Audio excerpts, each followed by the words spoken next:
अस्सलाम वालेकुम। Lecture 9। Sorry मैं इस हफ्ते थोड़ा लेट हो गया।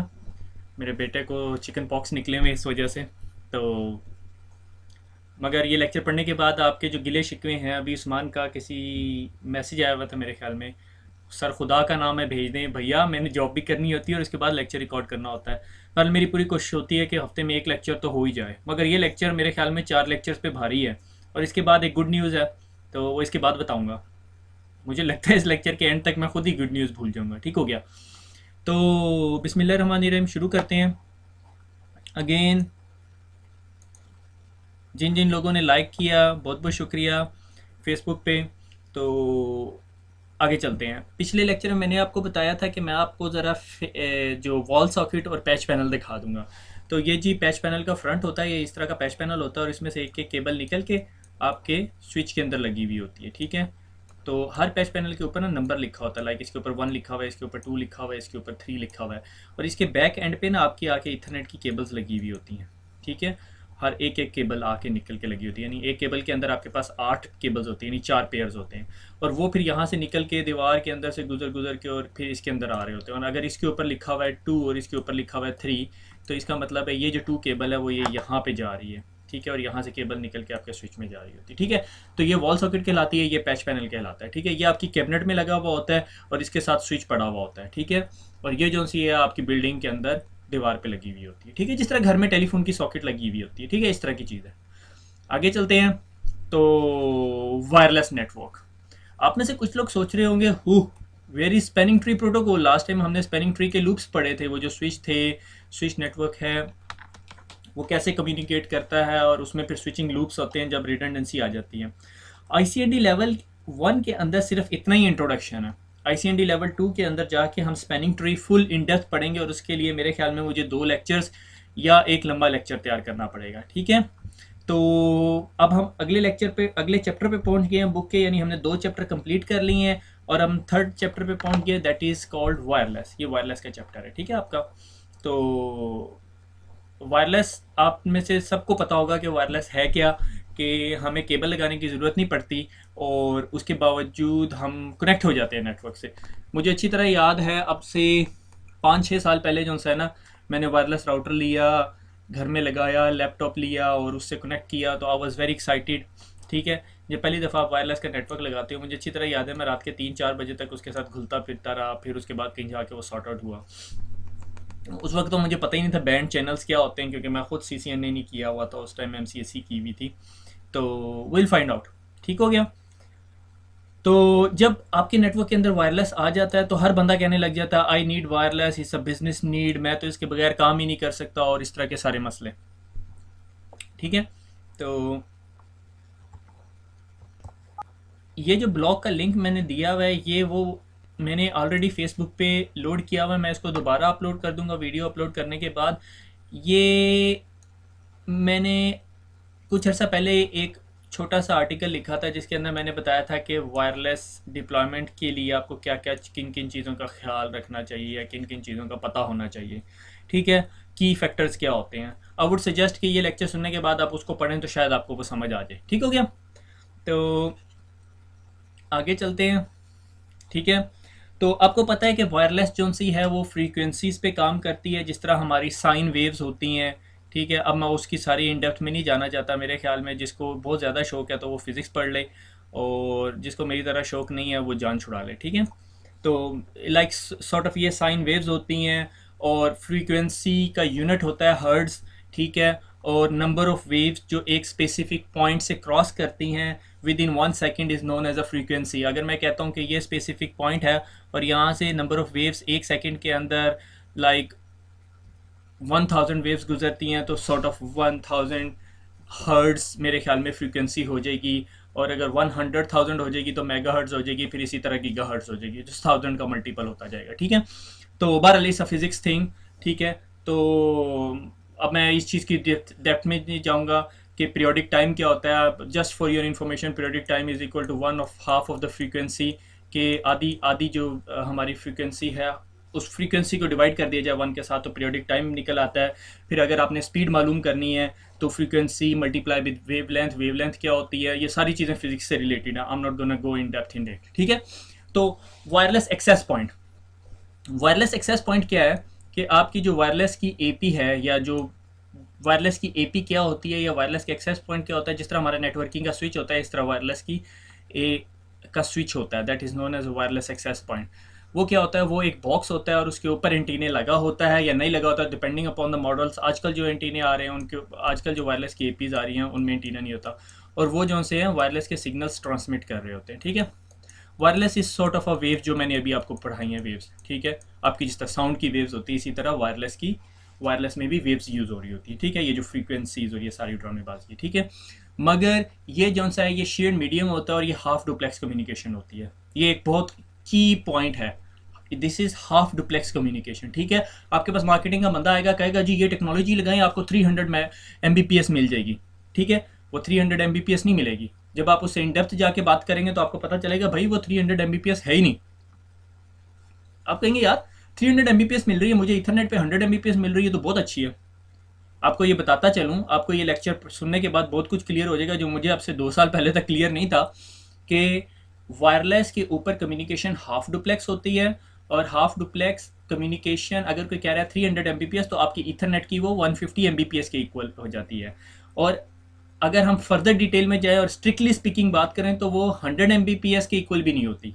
उसकी वजह ये है कि वायरलेस का जो आपका हेडर होता है वो बड़ा होता है एज़ कम्पेयर टू आपका ईथरनेट का हेडर। आपको याद है हमने ईथरनेट का एक हेडर पढ़ा था 802.3, ये ईथरनेट का स्टैंडर्ड था हमारा कॉपर का जो डाटा लिंक लेयर पे काम करता था लेयर 2 पे, ठीक है। इसी तरह वायरलेस का एक स्टैंडर्ड है 802.11, ठीक है।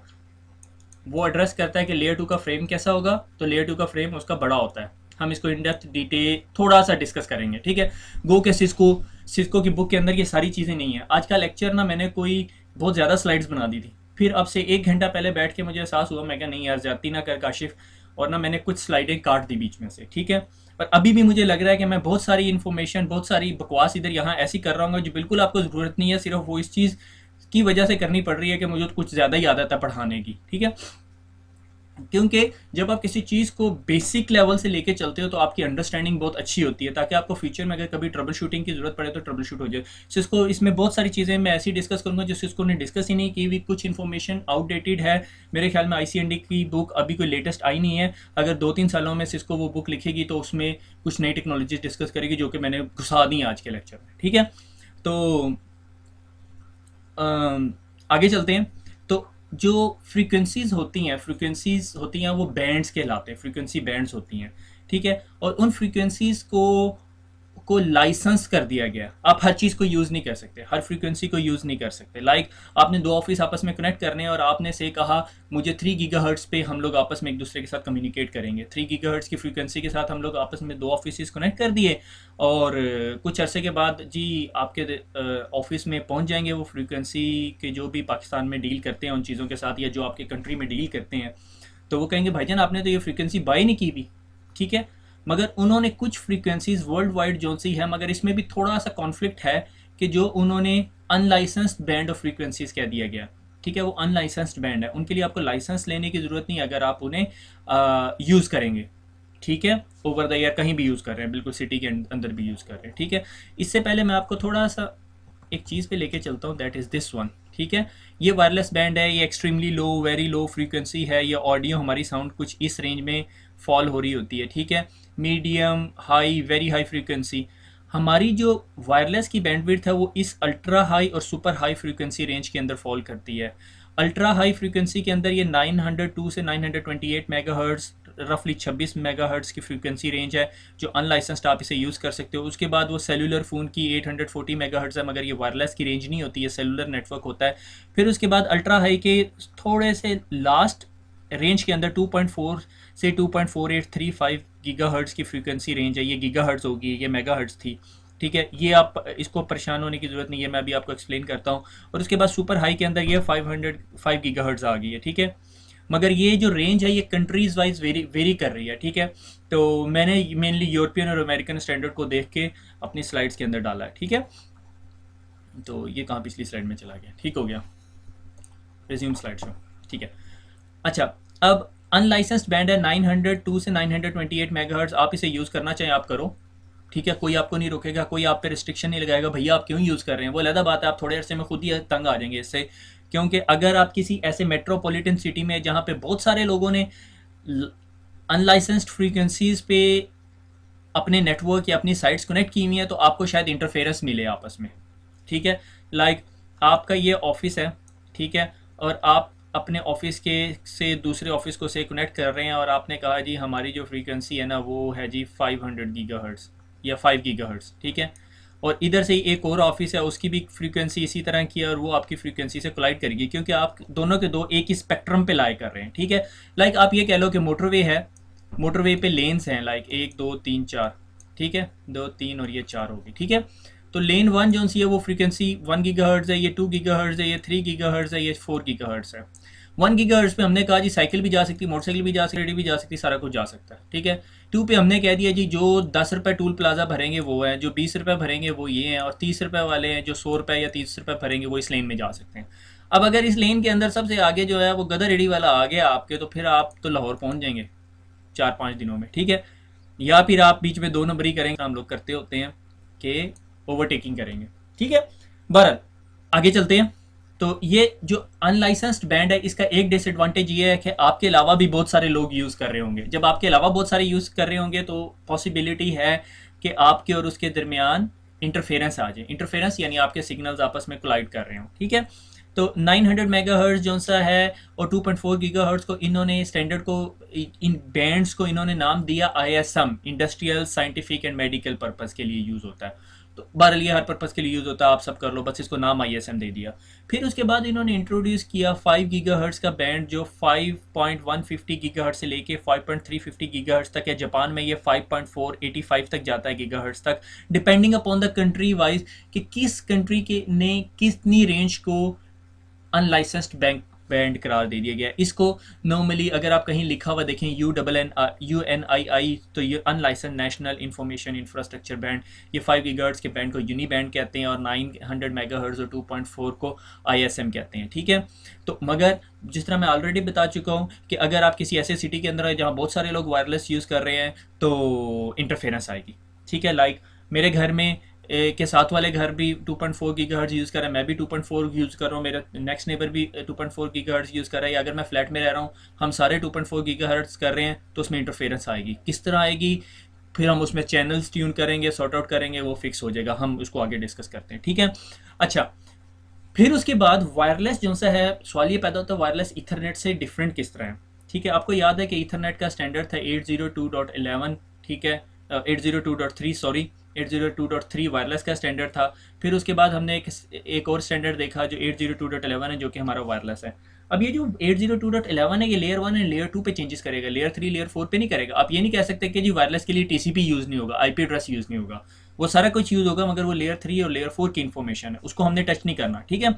अगर आपको याद हो जब हमने लेयर 2 का हेडर पढ़ा था ईथरनेट का, जिसमें हमारी कॉपर केबल की कनेक्टिविटी थी, तो हमने देखा था कि 14 बाइट्स का हेडर बन रहा है, और ये देखो 802.11 का कितने बाइट्स का हेडर बन रहा है, 30 बाइट्स का हेडर। तो ये double the size of the header है। अगर मैं कहता हूँ मेरा ये डाटा पैकेट है, ठीक है, और इसके साथ इतना सा हेडर लगता है ईथरनेट पे, तो वायरलेस पे ये हेडर कितना हो जाएगा, इतना हो जाएगा। तो अब डाटा इसके अंदर कितना जा रहा था, ज़्यादा, और इसके अंदर कितना डाटा जा रहा था, कम जा रहा था, या MTU साइज़ बड़ा हो जाएगा, ठीक हो गया, जो भी सिचुएशन है।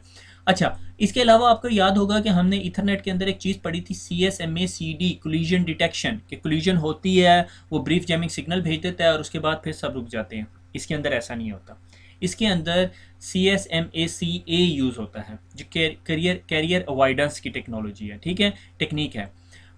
CSMACA कैसे काम करता है, जब दो डिवाइसेस मीडिया पे या वायरलेस के ऊपर या फ्रीक्वेंसी के ऊपर डाटा फेंकने लगती हैं, तो वो रेडी टू सेंड और क्लियर टू सेंड के सिग्नल्स फेंकती हैं, ठीक है, कि क्या मैं डाटा फेंक सकती हूँ, हाँ जी अब आप फेंक सकते हो, ठीक है, फिर वो डाटा जाता है, ठीक है।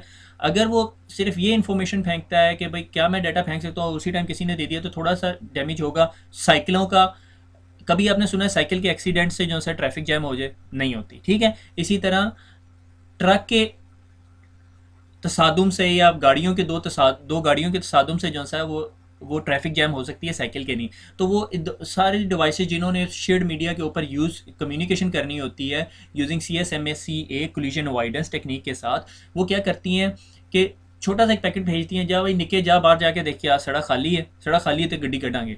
वो वाली सिचुएशन है कि भाई वो छोटा जो पैकेट है वो बाहर जाके देखता है मीडिया क्लियर है तो वो होता है। ठीक है, फ्रीक्वेंसीज के ऊपर एक और छोटी सी बहस आती है। मैं आपको एक रिसेंट एक्सपीरियंस बताता हूँ कि हम लोगों ने एक जगह ना वायरलेस डिप्लॉय किया। डिप्लॉय करने के बाद ना अब लग तो जाता है वायरलेस, मगर वायरलेस की ट्रबल शूटिंग बहुत जलील करती है आपको। बल्कि आपके पास वो एक टेस्टर होता है फ्लूक का, क्लियर वायर के नाम पे। अगर आप फ्लूक की वेबसाइट पे जाए ना तो ये नेटवर्क को टेस्ट करने के लिए हर साल जो से ना नए तरीके के ना वो टेस्टर निकाल रहे होते हैं, और काफ़ी इंटेलिजेंट इसके जो टेस्टर्स होते हैं। ठीक है, तो इसका क्लियर वायर का एक वायरलेस का टेस्टर था। तो हुआ ये कि हमने जी एक जगह पे वायरलेस लगा दिया, वायरलेस लगा के वहाँ गए। मैंने कहा ये बड़ा सुकून का काम है, बस लग गया ये तो। दो पेज लगाने होते हैं, एपी लग जाती है और एपी कनेक्ट हो जाती है। एपी जब मैं कह रहा हूँ तो एक्सेस पॉइंट, वो जो छोटा सा स्विच है जो सही है मैंने आपको यहाँ दिखाया है। ठीक है, तो वो लगा के आगे हम लोग। अब होता ये था कि थोड़े अरसे बाद हमें कंप्लेन आ गई जी ये जो इस स्पेसिफिक फ्लोर के ऊपर जब वायरलेस लगा हुआ होता है तो ये दोपहर को जी बंद हो जाता है, कोई कनेक्ट नहीं कर सकता और स्पीड बहुत स्लो हो जाती है। हमने जो शुरू में उन्हें टाल टूल दिया, हमने कहा नहीं नहीं ये जब आप इंटरनेट की स्पीड, लोग ये कहते थे इंटरनेट की स्पीड कम हो जाती है, हमने टाल दिया। हमने कहा भाई वो जब आप लंच करते हो ना तो सारे इंटरनेट ब्राउज कर रहे होते हैं तो इस वजह स्लो हो जाता है। फिर थोड़े अरसे बाद आ गई जब वो क्रिटिकल, जब वो हेड के पास पहुंच गई तो फिर हमने भी काम किया जाके। तो काफ़ी देर खपते खुपते रहे तो बाहर आखिर में पता क्या पता चला कि जब लंच होता है तो लोग अपने माइक्रोवेव ओवन्स यूज़ करते हैं, और माइक्रोवेव जो सा इंटरफेरेंस क्रिएट करता है। अब मुझे एग्जैक्टली बैंड याद नहीं, वो मेरे ख्याल में 2.4 गीगाहर्ट्ज़ के साथ बहुत ज़्यादा इंटरफेरेंस क्रिएट करता है, और वो ना कोई 22.4 और 2.450 के दरमियान कर रहा होता है। तो वो उससे जो चैनल 1 और 6 जो से ना वो बहुत बुरी तरह डिस्टर्ब होते हैं। ठीक है, तो होता ये था कि जब वो दोपहर में लोग करते होते थे तो वो बैठ जाता था सारे का सारा वायरलेस का नेटवर्क, जितने जितने उस एरिया में होते थे या जो भी लोग थे। और जब उससे बाहर निकल जाते थे तो माइक्रोवेव यूज़ करना बंद कर, तो सब ठीक हो जाते थे। तो वायरलेस का सबसे बड़ा मसला ये होता है, इसको ट्रबल शूट करने के लिए आपके पास कोई फिजिकल मीडियम नहीं है, गाइडेड मीडियम नहीं है। वायरलेस इज़ अनगाइडेड मीडिया, जहाँ आपको नज़र नहीं आ रहा, बस आपने फेंकने हैं, सिग्नल जा रहे हैं। ठीक है, तो उसके लिए आपके पास अच्छे टेस्टर होने चाहिए, उसके बगैर ट्रबल शूटिंग बहुत मुश्किल हो जाती है। ठीक है, तो ये थोड़ी सी स्टोरी थी कि मेनली हम लोग जो दो बैंड्स डिस्कस करेंगे इस ओवरऑल वायरलेस के अंदर वो 2.4 और 5 गीगाहर्ट्ज़ हैं। ठीक है, 2.4 थोड़ी पुरानी टेक्नोलॉजी थी, 5 अब बिल्कुल नहीं है, मगर आपकी CCNA की बुक ने ज़्यादा डिस्कस नहीं किया, but I am gonna go into more details of this one. ठीक है, अच्छा, अब रेडियो फ्रीक्वेंसी की एक खासियत होती है जो known as a characteristic. 5 gigahertz जो सी है डेफिनेटली आपको पता हायर फ्रीक्वेंसी से ये फ्रीक्वेंसी ज़्यादा होगी और ये फ्रीक्वेंसी कम होगी। ठीक है, तो फ्रीक्वेंसी, मगर उसका मसला ये होता है हायर फ्रीक्वेंसी के ऊपर आपका डाटा रेट ज़्यादा होता है। ठीक है, आप ज़्यादा डाटा भेज सकते हो। ठीक है, क्योंकि आपका कैरियर सिग्नल जो है ज़्यादा पावरफुल होता है और आप उसके ऊपर ज़्यादा डाटा भेज सकते हो, मगर उसकी रेंज कम होती है। ठीक है, 5 गीगाहर्ट्ज़ के अंदर ये है कि अगर मेरे पास लाइक एक कमरा है और मैंने यहाँ पे एक वायरलेस की एपी लगा दी। ठीक है, से मैंने कहा ये मेरी वायरलेस की एपी है और इससे सिग्नल निकल रहे हैं। ठीक है, और ये कवरेज दे रही है जी से इतने एरिए को। ठीक है, जब मैं इसी की जगह 2.4 गीगाहर्ट्ज़ लगाऊंगा, तो मुझे कलर का भी पता चल गया, 2.4 गीगाहर्ट्ज़ लगाऊंगा तो क्वाइट पॉसिबल है कि जी वो ये कवरेज दे रही हो मुझे। ठीक है, क्योंकि 2.4 गीगाहर्ट्ज़ लो फ्रीक्वेंसी है मगर उसकी पेनिट्रेशन पावर ज़्यादा होती है, बट हायर डाटा रेट नहीं मिलता। But no higher data rate, यहाँ पर नो होना चाहिए था। ठीक है ना, no higher data rate higher नहीं मिलता, मगर उसकी रेंज ज़्यादा होती है। 5 गीगाहर्ट्ज़ जो सी है ना वो फ्रीक्वेंसी नॉर्मली रिडार्स के लिए यूज़ होती है। अगर आप 5 गीगाहर्ट्ज़ का नेटवर्क लगा रहे हैं और आप एयरपोर्ट के पास हैं तो कोई वेंडर या कोई जो भी वायरलेस के प्रोडक्ट्स बताता है, लाइक सिस्को बना रहा है, अरूबा बना रहा है, सीमेंस बना रहा है। सीमेंस ने अभी रिसेंटली मर्जर कर लिया एंटेरिसिस के साथ, तो बहुत सारे वेंडर हैं। एक न्यू रिसेंट वेंडर आया है जायरस के नाम पे, वो भी बहुत अच्छी प्रोडक्ट बनाता है। सब अच्छी प्रोडक्ट्स बनाते हैं। ठीक है, सब इन्हीं रूल्स पे और सारे कॉन्सेप्ट्स पे काम करते हैं। ठीक है, बहरहाल हम CCNA पढ़ रहे हैं तो सिस्को की बात करेंगे। तो वो 5 गीगाहर्ट्ज़ जो है कोई भी आपको गारंटी नहीं देगा अगर आप एयरपोर्ट्स के पास हैं, क्योंकि एयरपोर्ट के जो रेडार्स हैं वो 5 गीगाहर्ट्ज़ यूज़ करते हैं। तो you have to stick with 2.4 gigahertz, आप नई टेक्नोलॉजी पे नहीं जा सकते, सॉरी। कोई एयरपोर्ट के अंदर भी अगर काम कर रहा है तो एयरपोर्ट के अंदर 5 गीगाहर्ट्ज़ नहीं लग सकता एज़ पर नाउ। कल को कोई टेक्नोलॉजी निकल जाए तो फिर मैं गलत हूँ, ठीक है। तो और दूसरी बात यह है कि अगर मैं एपी से लाइक मेरे पास एक्सेस पॉइंट है और मैं एक्सेस पॉइंट के बिल्कुल पास बैठा हूँ तो यहाँ मुझे अच्छी स्पीड मिलेगी। अगर मैं यहाँ पे चला जाऊँगा तो मेरी स्पीड कम हो जाएगी और यहाँ पे आ जाऊँगा तो बिल्कुल स्पीड कम हो जाएगी। अगर यहाँ से बाहर चला जाऊँगा, अगर मैं 5 गीगाहर्ट्ज़ की बात कर रहा हूँ तो बिल्कुल मेरा कनेक्शन डिसकनेक्ट हो जाएगा अनटिल अनलेस मेरे पास एक और एपी है जो इस एरिया को कवर कर रही है, तो फिर मैं उस एपी के साथ कनेक्ट हो जाऊँगा। ठीक हो गया। तो 5 गीगाहर्ट्ज़ हाई फ्रीक्वेंसी, रेंज कम है क्योंकि वो बाउंस बैक हो जाती है। बाउंसिंग सिग्नल्स होते हैं 5 गीगाहर्ट्ज़ के, वो पेनिट्रेट नहीं करते वॉल के अंदर, ज़्यादा करते हैं मगर ज़्यादा नहीं करते, मगर डाटा रेट आपको फास्टर देते हैं, आपको स्पीड ज़्यादा मिलेगी। 2.4 गीगाहर्ट्ज़ कम फ्रीक्वेंसी, रेंज ज़्यादा है मगर डाटा रेट फास्टर नहीं है। लाइक आप मैक्सिमम 24 Mbps पे कनेक्ट हो सकते हो, 54 Mbps पे कनेक्ट हो सकते हो, हम देखेंगे। और फिर डिस्टेंस फ्रॉम एपी, अगर आप एपी के पास बैठे हुए जो एक्सेस पॉइंट है तो आपको फास्टर स्पीड मिलेगी। जिस तरह आप दूर होते जाओगे आपकी स्पीड कम हो जाएगी। अगर आप, मैंने इसकी तो स्लाइड की मत मार दी, ये देखो, हुर्रे गेम टाइम। ठीक है, अगर आप गूगल करें Cisco wireless explorer game time, ठीक है, तो सिस्को वायरलेस एक्सप्लोरर गेम है। सिस्को की वेबसाइट पे जाएंगे या आप गूगल से सिस्को की वेबसाइट पे चले जाएं तो वो गेम है, स्पेसशिप के ऊपर एक बनी हुई है और उसके अंदर एलियंस हैं। वो बताता है कि आपके पास एक एपी है, आप यहाँ पे एपी लगा दो और वो एपी ना इतने एरिया को कवर कर रही है। आपने जितने तमाम एलियंस है ना उन सबको जो सा है वो कनेक्टिविटी प्रोवाइड करनी। फिर वो लेवल ना कुछ टफ हो जाता है, लाइक रास्ते के अंदर दीवार आ जाती है, दीवार आ जाती है तो वो आपका सिग्नल जो सा है यूं तो जा रहा होता है मगर इस दीवार की इस साइड पे जो एलियन बैठा हुआ उसको नहीं मिल रहा होता, फिर आपको दूसरी एपी लगानी पड़ती, इसे यहाँ पे लगा दी। It's very interesting game, I would suggest to play. तो मैं कुछ दिन पहले ही मैं वैसे ही रिसर्च कर रहा था तो मुझे मिली थी, मुझे काफ़ी अर्सा पहले से नहीं पता था इस वेबसाइट का। तो अब तो मेरा बेटा भी खेलता होता, तुक्के लगा रहे होते हैं सारे बैठ के वो वहाँ पे। तो it's very interesting game, I would suggest कि भाई ट्राई करो सिस्को वायरलेस एक्सप्लोरर गेम। बस आपको सिस्को की वेबसाइट पर रजिस्टर करना पड़ेगा और फिर पूरी ज़िंदगी आपको ईमेलें भेजते रहेंगे। ठीक है, तो अगर आपके पास सिस्को रजिस्टर्ड अकाउंट नहीं है फिर नहीं आप खेल सकते, मगर आप सब बना सकते हो, कोई टेंशन की बात नहीं है उसके अंदर। सिस्को पे जाके अकाउंट बना लो, ईमेल देना पड़ेगा, बस वो ईमेल पे हर चौथे दिन आपको एक नई ईमेल आई होगी। ठीक है, तो it's an interesting game, I would suggest कि भाई आप एक दफ़ा ज़रूर ट्राई करें।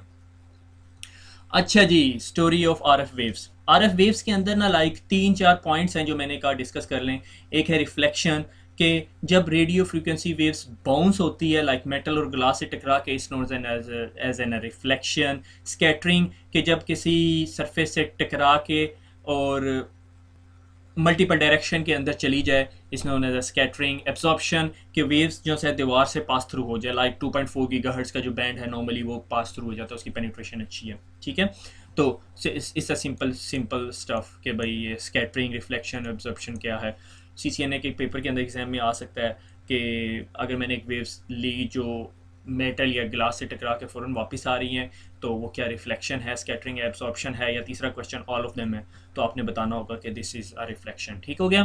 तो वेल आते हैं IEEE के 802.11 स्टैंडर्ड की तरफ, जो एक्चुअली लेयर 2 का स्टैंडर्ड है, जो आपको बताता है कि फ्रेम कैसे बनेगा और बाकी सारी ड्रामेबाजियाँ करता है। ठीक है, तो 802.11b सबसे पहले स्टैंडर्ड आया 1999 के अंदर 2.4 गीगाहर्ट्ज़ का, जो direct sequence spread spectrum technology को यूज़ करता था। फिर फिजिक्स की चीज़ें, आई am not gonna go into more details about it. तो वो क्या करता था, 2.4 गीगाहर्ट्ज़ 2.4 गीगाहर्ट्ज़ के बैंड के ऊपर था और ये आपको स्पीड देता है 11 Mbps। अगर आप इससे कनेक्ट हैं तो ये आपको 11 Mbps स्पीड देगा।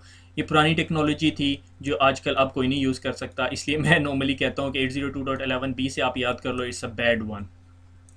ठीक है, इट्स बैड वन। ठीक है, फिर उसके बाद अगर आप इस चीज़ को ध्यान दें, 1999 के अंदर ये आया और 1999 के अंदर ही ये आया 802.11a, मगर इसकी खासियत ये थी कि ये 5 गीगाहर्ट्ज़ के ऊपर काम करता था।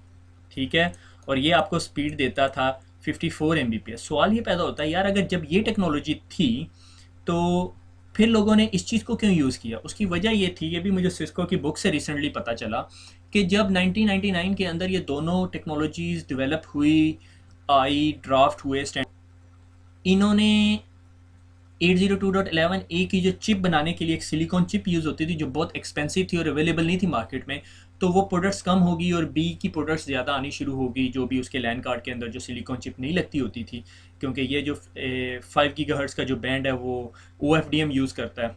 ठीक है, तो ये जो सी है ए जो सी है वो हिट नहीं हो सकी। फिर उसके बाद उन्होंने थोड़ी सी उसके अंदर और एडवांसमेंट की 2.4 गीगाहर्ट्ज़ के अंदर ही, तो कुछ और मॉड्यूलेशन टेक्नोलॉजीज़ को यूज़ किया और 2003 के अंदर उन्होंने टेक्नोलॉजी निकाली 802.11g, जो से इसमें क्या करते थे, चैनल बॉन्डिंग कर देते थे, 20 गीगाहर्ट्ज़ के दो चैनल जोड़ के स्पीड फास्टर कर दी और ये जो सी रफली 54 Mbps देती थी। ठीक है, और फिर उसके बाद इन्होंने एक और अभी रिसेंट टेक्नोलॉजी आई है that is known as 802.11n। ये बैकवर्ड कंपेटिबल है, ये 2.4 गीगाहर्ट्ज़ की रेंज में भी चलेगी और 5 गीगाहर्ट्ज़ की भी रेंज में ही चलेगी।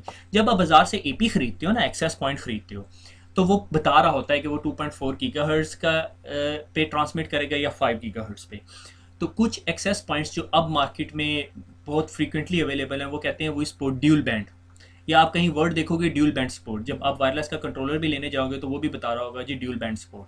इसका मतलब है कि वो 2.4 भी सपोर्ट करता है और 5 गीगाहर्ट्ज़ भी सपोर्ट करता है। ठीक है, तो अगर आपने एक वायरलेस कंट्रोलर लिया, ठीक है, वायरलेस कार्ड लिया जो अपने लैपटॉप में, तो अगर उस पर लिखा हुआ है ABGN, तो इसका मतलब है ए यानी 5 गीगाहर्ट्ज़ भी सपोर्ट करेगा और BGN 2.4 भी करेगा। अगर उस पर सिर्फ लिखा हुआ है BGN सपोर्ट करता है, और बहुत सारे लोग इसको मिस सेल भी करते हैं कि N सपोर्ट कर रहा है, N टेक्नोलॉजी सपोर्ट कर रहा है, मगर ये सारी 2.4 गीगाहर्ट्ज़ है। जब तक उसके साथ ए नहीं लगा होगा इसका मतलब है वो 5 गीगाहर्ट्ज़ सपोर्ट नहीं करता। ठीक है, एन क्योंकि 2.4 भी सपोर्ट करता है, 5 गीगाहर्ट्ज़ भी सपोर्ट करता है, और मज़े की बात ये है कि जो एन टेक्नोलॉजी है वो क्लेम करती है कि हम आपको 300 Mbps तक लेके जाएंगे। और वंस अगेन जब ये बात कर रहे हैं 300 Mbps की, तो इसका मतलब है 300 Mbps हाफ डुप्लेक्स। ठीक है, यानी एक्चुअली 150 Mbps, और 150 Mbps में भी हेडर की निकाल नकूल के तो 100 Mbps तक ले जाएंगे। Well is better than 54 Mbps। ठीक हो गया, तो 802.11n बड़ा ज़ोर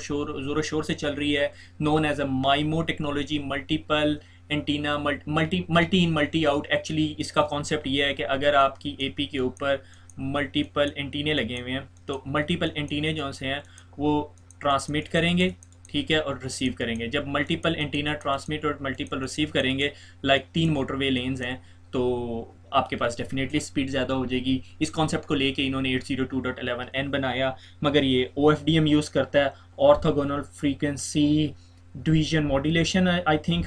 ठीक है, ये OFDM की मैं इतनी डिटेल में नहीं जाऊंगा, बस थोड़ा सा एक रिव्यू देता हूँ कि मल्टी कैरियर मॉड्यूलेशन टेक्नोलॉजी है। ADSL के अंदर भी यही इस तरह की कोई चीज़ यूज़ होती है, मगर that is known as a DMT technology.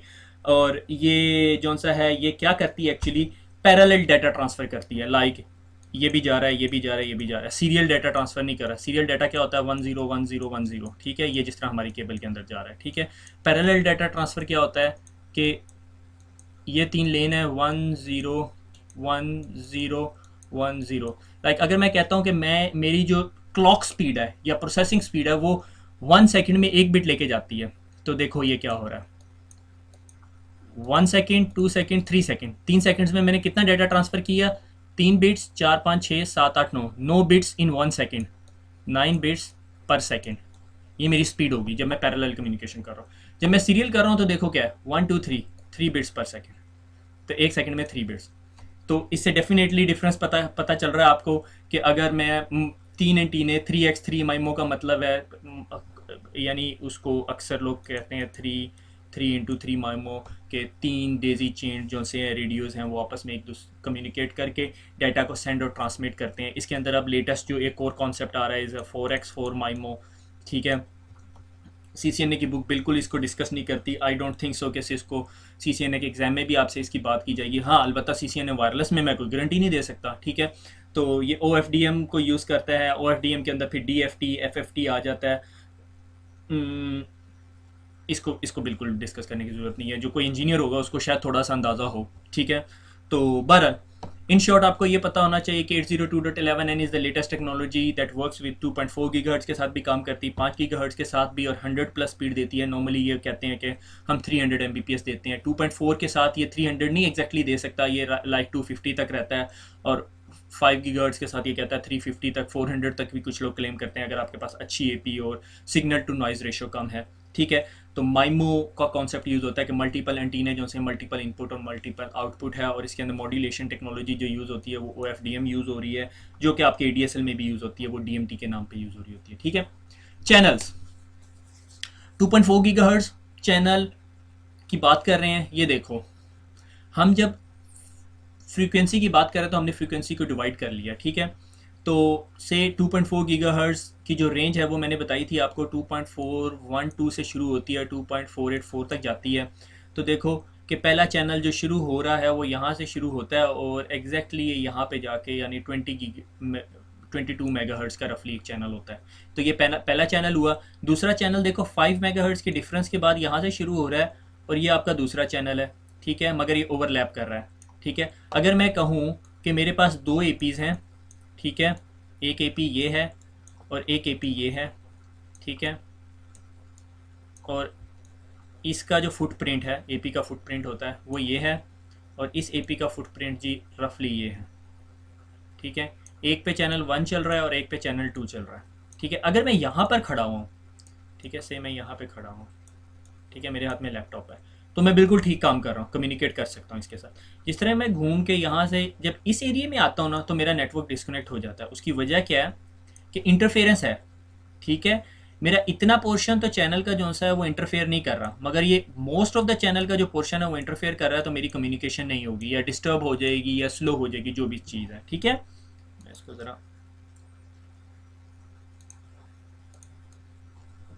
ठीक है, तो अगर आप ज़रा क्लियरली इसको दोबारा देखें तो अगर देखो ये चैनल नंबर 2 इसके साथ ओवरलैप कर रहा है, चैनल 3 भी मेरे साथ ओवरलैप कर रहा है। ये देखो ये चैनल 3 है, ये चैनल 4 भी ओवरलैप कर रहा है, चैनल 5 रफली टच हो रहा है। ठीक है, अगर थोड़ा सा फ्रीक्वेंसी के अंदर थोड़ा सा ऊंच नीच होगी तो गड़बड़ कर जाएगा, जबकि चैनल 6 जो है वो इंटरफेयर नहीं कर रहा। तो क्या ऐसा हो सकता है कि मैं 2 एपीज़ लगाऊं साथ साथ, क्योंकि वायरलेस का कॉन्सेप्ट ये है कि मोबिलिटी मिले आपको। ठीक है, ये तो नहीं मैं आपको कह सकता कि भाई आपको वायरलेस दे दिया, अब आप जी अपने टेबल से नहीं उठेंगे, टेबल से उठेंगे आपको वायरलेस नहीं, फिर वो कहेगा भाई मुझे फिर केबल ही दे देता। ठीक है, तो ये मैं कहता हूँ कि ये चैनल 1 पे है, ये एपी यानी चैनल 1 यानी इस फ्रीक्वेंसी रेंज पे कम्युनिकेट कर रही है, यानी ये फ्रीक्वेंसी ट्रांसमिट कर रही है। जब मैं कह रहा हूँ चैनल तो ये फ्रीक्वेंसी ट्रांसमिट कर रही है। ठीक है, यानी 2.412 गीगाहर्ट्ज़। ठीक है, और ये यहाँ तक है 2.422 तक। ठीक है, ये रफली 22 गीगाहर्ट्ज़ से चलती है, 2.400 से लेकर 22 तक। ठीक है, और ये फिर 22 गीगाहर्ट्ज़ है, ये 22 गीगाहर्ट्ज़ है, ये यहाँ तक जाती है। ठीक है, तो मैंने कहा जी मेरा पहली एपी जो सी है वो 1 गीगाहर्ट्ज़ ये वाली फ्रीक्वेंसी रेंज पे काम कर रही है। ठीक है, और जो दूसरी है वो कितने पे कर रही है, चैनल 6 के ऊपर। उसकी फ्रीक्वेंसी रेंज बिल्कुल डिफरेंट है, उसके वायरलेस के जो सिग्नल है वो इसके साथ कोलाइड नहीं करेंगे। अब मैं अगर यहाँ से मूव करता हुआ यहाँ पे जा रहा हूँ और उसके बाद यहाँ पर आ गया और मैं इस एपी से कनेक्ट हो गया, तो मेरे पास कोई इंटरफेरेंस नहीं है। ठीक है, अगर मैं इससे कनेक्टेड हूँ इस जगह पे, तो मुझे इससे आने वाले सिग्नल्स मुझे डिस्टर्ब नहीं करेंगे, क्योंकि वो डिफरेंट फ्रीक्वेंसी रेंज पे हैं, वो चैनल डिफरेंट है। ठीक है, लाइक जब आप वायरलेस एपी लगाते हो तो आप उसको बताते हो भाई आपने इस चैनल के ऊपर ब्रॉडकास्ट करनी है, और दूसरी एपी को बताते हो अपने इस चैनल पे, तो ये दोनों कोलाइड नहीं कर रहे। ठीक है, फिर उसके बाद से अगर अब मैं इसके साथ एक और फ्रीक्वेंसी चैनल लगाना चाहूँ तो लो जी, ये मैंने दूसरा फ्रीक्वेंसी चैनल लगा दिया, और ये देखो जी, और ये फ्रीक्वेंसी चैनल नंबर क्या हो सकता है, 11 हो सकता है। ठीक है, 11 ले लो आप, 12 भी ले सकते हो, 13 भी ले सकते हो, 14 भी, क्योंकि आपने इसे भी यूज़ किया हुआ है, इसको भी यूज़ किया। 11 ले सकते हो, 12 ले सकते हो, 13 ले सकते हो, 14 ले सकते हो, कोई मसला नहीं है। ठीक है, तो 11 लिया। अब ये तीनों की तीन फ्रीक्वेंसी रेंजेस बिल्कुल क्लीन रेंजेस हैं, इसको कहते हैं क्लीन चैनल्स। ठीक है, जो एक दूसरे के साथ बिल्कुल इंटरफेयर नहीं कर सकते। ठीक है, that is known as a channel concept. और ये 2.4 गीगाहर्ट्ज़ के अंदर सबसे बड़ी लिमिटेशन ये होती है कि 2.4 गीगाहर्ट्ज़ के अंदर सिर्फ हमारे पास 3 क्लीन चैनल्स हैं, दैट्स द पॉइंट। अभी तो जितनी मैंने पीछे से स्टोरी सुनाई है भूल जाओ सारा कुछ, बस आपको ये याद होना चाहिए कि 2.4 गीगाहर्ट्ज़ के अंदर, जिसके अंदर 802.11b जो बैड और जी जो है जो 54 Mbps को सपोर्ट करता है, आपको स्पीड देता है 54 Mbps की, वो आपको सिर्फ 3 क्लीन चैनल्स देता है। अगर आपके घर में किसी के पास वायरलेस एक्सेस पॉइंट है तो देखना 1, 6 और 11। अगर आप किसी ऐसे इलाके में हैं, लाइक आप फ्लैट्स में रह रहे हैं और बहुत सारे लोगों के पास वायरलेस है, तो आप देखना कि अगर आपके साथ वाले ने 11 बैंड रखा हुआ है, चैनल रखा हुआ, और आप भी चैनल 11 रख लो, तो बेचारे उसकी भी ज़िंदगी ज़ाब में पड़ जाएगी और आपकी भी। लाइक मस्जिदों के अंदर या कुछ ऐसी जगह पे जहाँ पे मोबाइल जैमर्स होते हैं, वो क्या करते हैं, मोबाइल जैमर कैसे काम करता है, वो फ्रीक्वेंसी बैंड फेंक रहा होता है, ट्रांसमिट कर रहा होता है जो आपका मोबाइल यूज़ कर रहा होता है कम्युनिकेशन के लिए। जब उसको वो इंटरफेयर कर रहा होता है उसके साथ, तो वो कम्युनिकेट नहीं कर सकता। दैट्स द सिंपल कॉन्सेप्ट, ठीक है। तो और मोबाइल जैमर के अंदर कोई रॉकेट साइंस नहीं लगी हुई होती, ठीक है। तो इसी तरह मैं आपको तरीका बताता हूँ। आप किसी नेबर को अगर तंग करना, वो अलग बात है, को मुझे ही सू करते थोड़ी देर में, कि भाई अगर आपके पास चैनल 1 है, आप उस वायरलेस का स्निफर लगा के देखो या वायरलेस का स्कैनर लगा के देखो। इस scanner is a simple thing, क्योंकि जब वायरलेस के ऊपर डाटा है तो कोई भी उसको कैप्चर कर सकता है, ठीक है। That's the biggest security breach और the security hole in the wireless. वो फिर हम आगे पढ़ेंगे कि उसको हम लोग सेव कैसे करते हैं, ठीक है। तो क्या करना है आपने, आप पहले ये आइडेंटिफाई करो कि आपके नेबर का जो सा है वो वायरलेस बैंड कौन सा है, चैनल कौन सा है, ठीक है। वो वायरलेस स्कैनर से पता चल जाएगा आपको, ठीक है। अब वायरलेस स्कैनर क्या, गूगल कर लो यार, बहुत सारा कुछ बता देती है गूगल, ठीक है। मैं सारा लेक्चर गूगल से तैयार करता हूँ, मुझे खुद भी कुछ नहीं आता, ठीक है।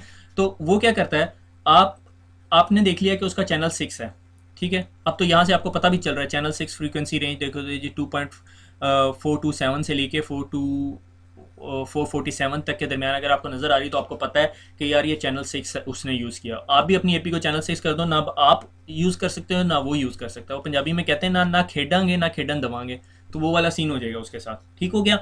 तो लाइक मेरे घर में मुझे सबसे ज़्यादा मसला यही था कि मेरे आगे पीछे सारे जो थे तीनों के 3 बैंड यूज़ कर रहे थे। मैंने वेंडर को कॉल की, मैं कहा भाई ये तो जुगाड़ बताओ मुझे, इसका क्या करें।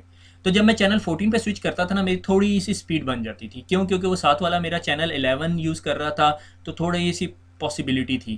तो मैंने उसको रिक्वेस्ट की कि भाई तू चैनल चेंज कर ले, तू चैनल 6 पे चला जा, एडजस्ट हो जाएगा। बट उसका मैंने अब सोल्यूशन ये किया, मैंने नया लैपटॉप लिया, वो 5 गीगाहर्ट्ज़ सपोर्ट करता है, मैंने अपनी एपी को 5 गीगाहर्ट्ज़ पे कर दिया, कि सही हो गया, ठीक हो गया।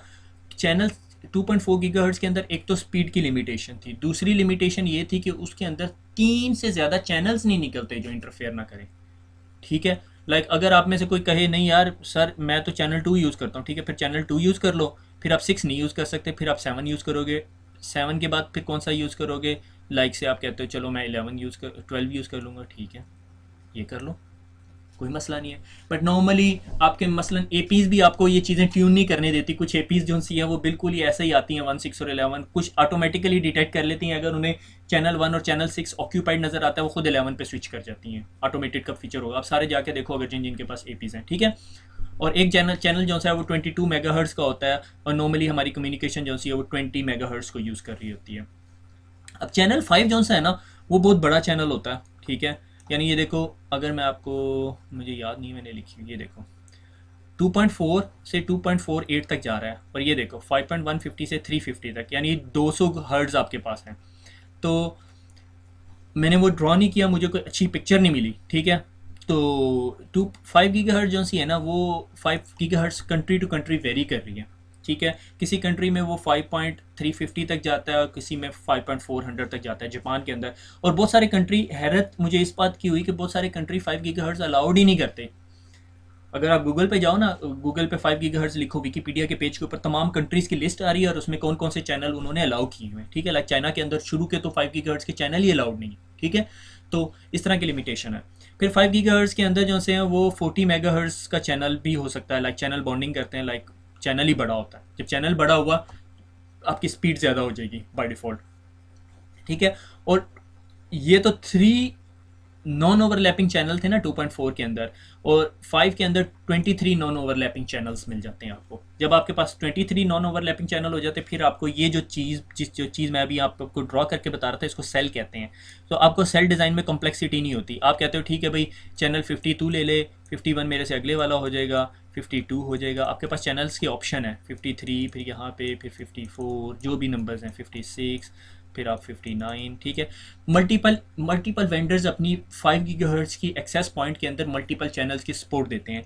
जो मिनिमम सपोर्ट मिलती है, अगर मैं वेंडर का नाम लिए बगैर बताऊं तो वो 6 से लेके 19 चैनल्स तक मैंने खुद देखे हैं 5 गीगाहर्ट्ज़ के एपी दे रही होती है, ठीक है। मल्टीपल एपीएस मल्टीपल चैनल्स की सपोर्ट देती है, मगर डेफिनेटली जब आपके पास 3 से ज़्यादा हो जाते हैं तो आपके लिए कम्युनिकेशन ईजी हो जाती है, ठीक है। मैं भी आपको दिखाता हूँ कि 2.4 के गीगाहर्ट्ज़ को हमने बिल्कुल नहीं छोड़ देना, क्योंकि अभी तक बहुत सारी चीज़ें 2.4 गीगाहर्ट्ज़ पे चल रही हैं, ठीक है। बहुत सारी प्रोडक्ट्स चल रही हैं, लाइक आपका आईफोन चल रहा है या आपका एंड्रॉइड का फ़ोन चल रहा है। मुझे नहीं पता आईफोन के अंदर मेरे ख्याल में 5 गीगाहर्ट्ज़ की कैपेबिलिटी है या नहीं, अब I need to check it.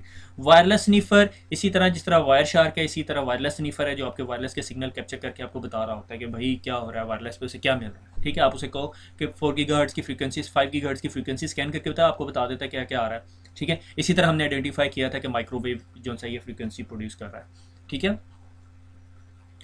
ये देखो, ये 2.4 गीगाहर्ट्ज़ की बात हो रही है, ठीक है। 2.4 गीगाहर्ट्ज़ के अंदर ये मेरे पास एक बिल्डिंग है, ठीक है। और मैंने यहाँ पे लाइक ये एपीज़ लगानी है, ये एपी का फुटप्रिंट है, लाइक ये मैंने एक एपी लगाई, उसका फुटप्रिंट था, ये दूसरी एपी, ये तीसरी एपी, चौथी एपी, सॉरी यहाँ पे 11 लिखना है।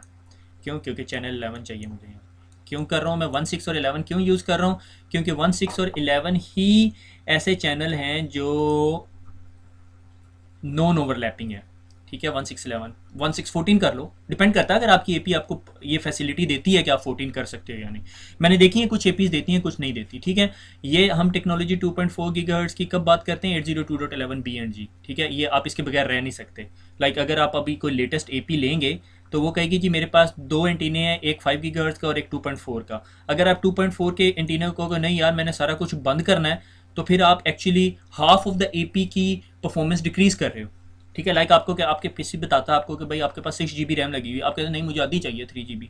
भाई तूने फिर पे क्यों किया था, ठीक है। अब जितनी भी एपीज मिलती हैं वो 2.4 और 5 के साथ मिलती है। मैंने कोई ऐसी एपी नहीं देखी जो खाली 5 गीगाहर्ट्ज़ सपोर्ट करती हो, ठीक है। तो 2.4 का मकसद ये होता है बैकवर्ड कंपेटिबल। 2.4 भी आपको परफॉर्मेंस दे रहा है यार। कुछ आपके ऑफिस में ऐसे यूजर्स भी होंगे जो 2.4 पे काम करते होंगे, लाइक वॉइस और आईपी भी चलती है यार उसके ऊपर, कोई अभी इतनी बुरी चीज़ नहीं हुई। अभी तक सिस्को अपनी बुक्स में 5 को तो डिस्कस ही नहीं करती, एन बैंड को तो डिस्कस ही नहीं किया, तो इसका मतलब अभी 2.4 चल रहा है और ये चलेगा अभी थोड़ा सा आगे तक चलेगा, ठीक है। जब तक आप इंजीनियर बनेंगे, कंसल्टेंट बन जाएंगे, आपको कोई मसला नहीं है आपको, ठीक है। तो इसलिए ये पढ़ना पड़ेगा आपको। मैंने ये सारी तमहीद बांधी आपको समझाने के लिए कि भाई ये भी पढ़ लो, ठीक है। तो पहली एपी आपने बनाई चैनल 1 की, दूसरी एपी बनाई चैनल 6 पे, तीसरी एपी चैनल 6 पे। ये 6 यहाँ पे क्यों नहीं आ सकता? क्योंकि ये इसके साथ इंटरफेयर करेगा, क्योंकि जाहिर है अब ये इसका हेक्सागोनल फॉर्मेट तो नहीं होगा, कुछ ऐसा चक्कर होगा, ठीक है। अगर मैं यहाँ पे भी चैनल 6 लगा दूँ तो वो इन स्पेसिफिक एरियाज़ में यूज़र को कवरेज नहीं मिलेगी, लाइक इस एरिया में यूज़र को कवरेज नहीं मिलेगी। आई होप आपको समझ आ रही है, क्योंकि ये इसका फुटप्रिंट है, ये इसका फुटप्रिंट है। तो इस स्पेसिफिक एरिया में कवरेज नहीं मिलेगी, तो आप खुद देख लो कि आपका नेटवर्क कितनी जगह पे काम नहीं कर रहा होगा, ठीक है। तो लोग फिर नेटवर्क से हैप्पी नहीं होंगे, वो कहेंगे भाई फिर इससे अच्छा हम ईथरनेट ही लगा लें। जब हम चल ही नहीं सकते, जब हम मोबिलिटी नहीं कर सकते, टैबलेट पीसी का कॉन्सेप्ट आ गया, नोट पैड्स का कॉन्सेप्ट आ गया, वॉइस ओवर आईपी का कॉन्सेप्ट आ गया। अब देखो ये 11 बेचारा क्या करेगा? इस 11 का क्या कसूर है? बस इसने इतना सा काम करना है, तो इतना सा काम तो लंबी सी केबल लगा के कर लो, दो वो ट्रिप हैजर्ड और इस तरह की स्टोरियाँ बन जाती, ठीक है। तो ये वायरलेस 2.4 गीगाहर्ट्ज़ में जब भी अपने सेल डिज़ाइन करना होता है, you have to be very careful कि ये क्या क्या चक्कर है। अच्छा, हमारे साथ ये हुआ कि हमने एक 3 फ्लोर की बिल्डिंग थी, वो डिज़ाइन करनी थी, मगर वो बनी थोड़ी सॉर्ट ऑफ मॉड्यूलर बिल्ड थी, वो इस तरह कंक्रीट की बिल्डिंग नहीं थी जिसमें वायरलेस सिग्नल पेनिट्रेट कर सकता है, वो कंक्रीट की नहीं थी।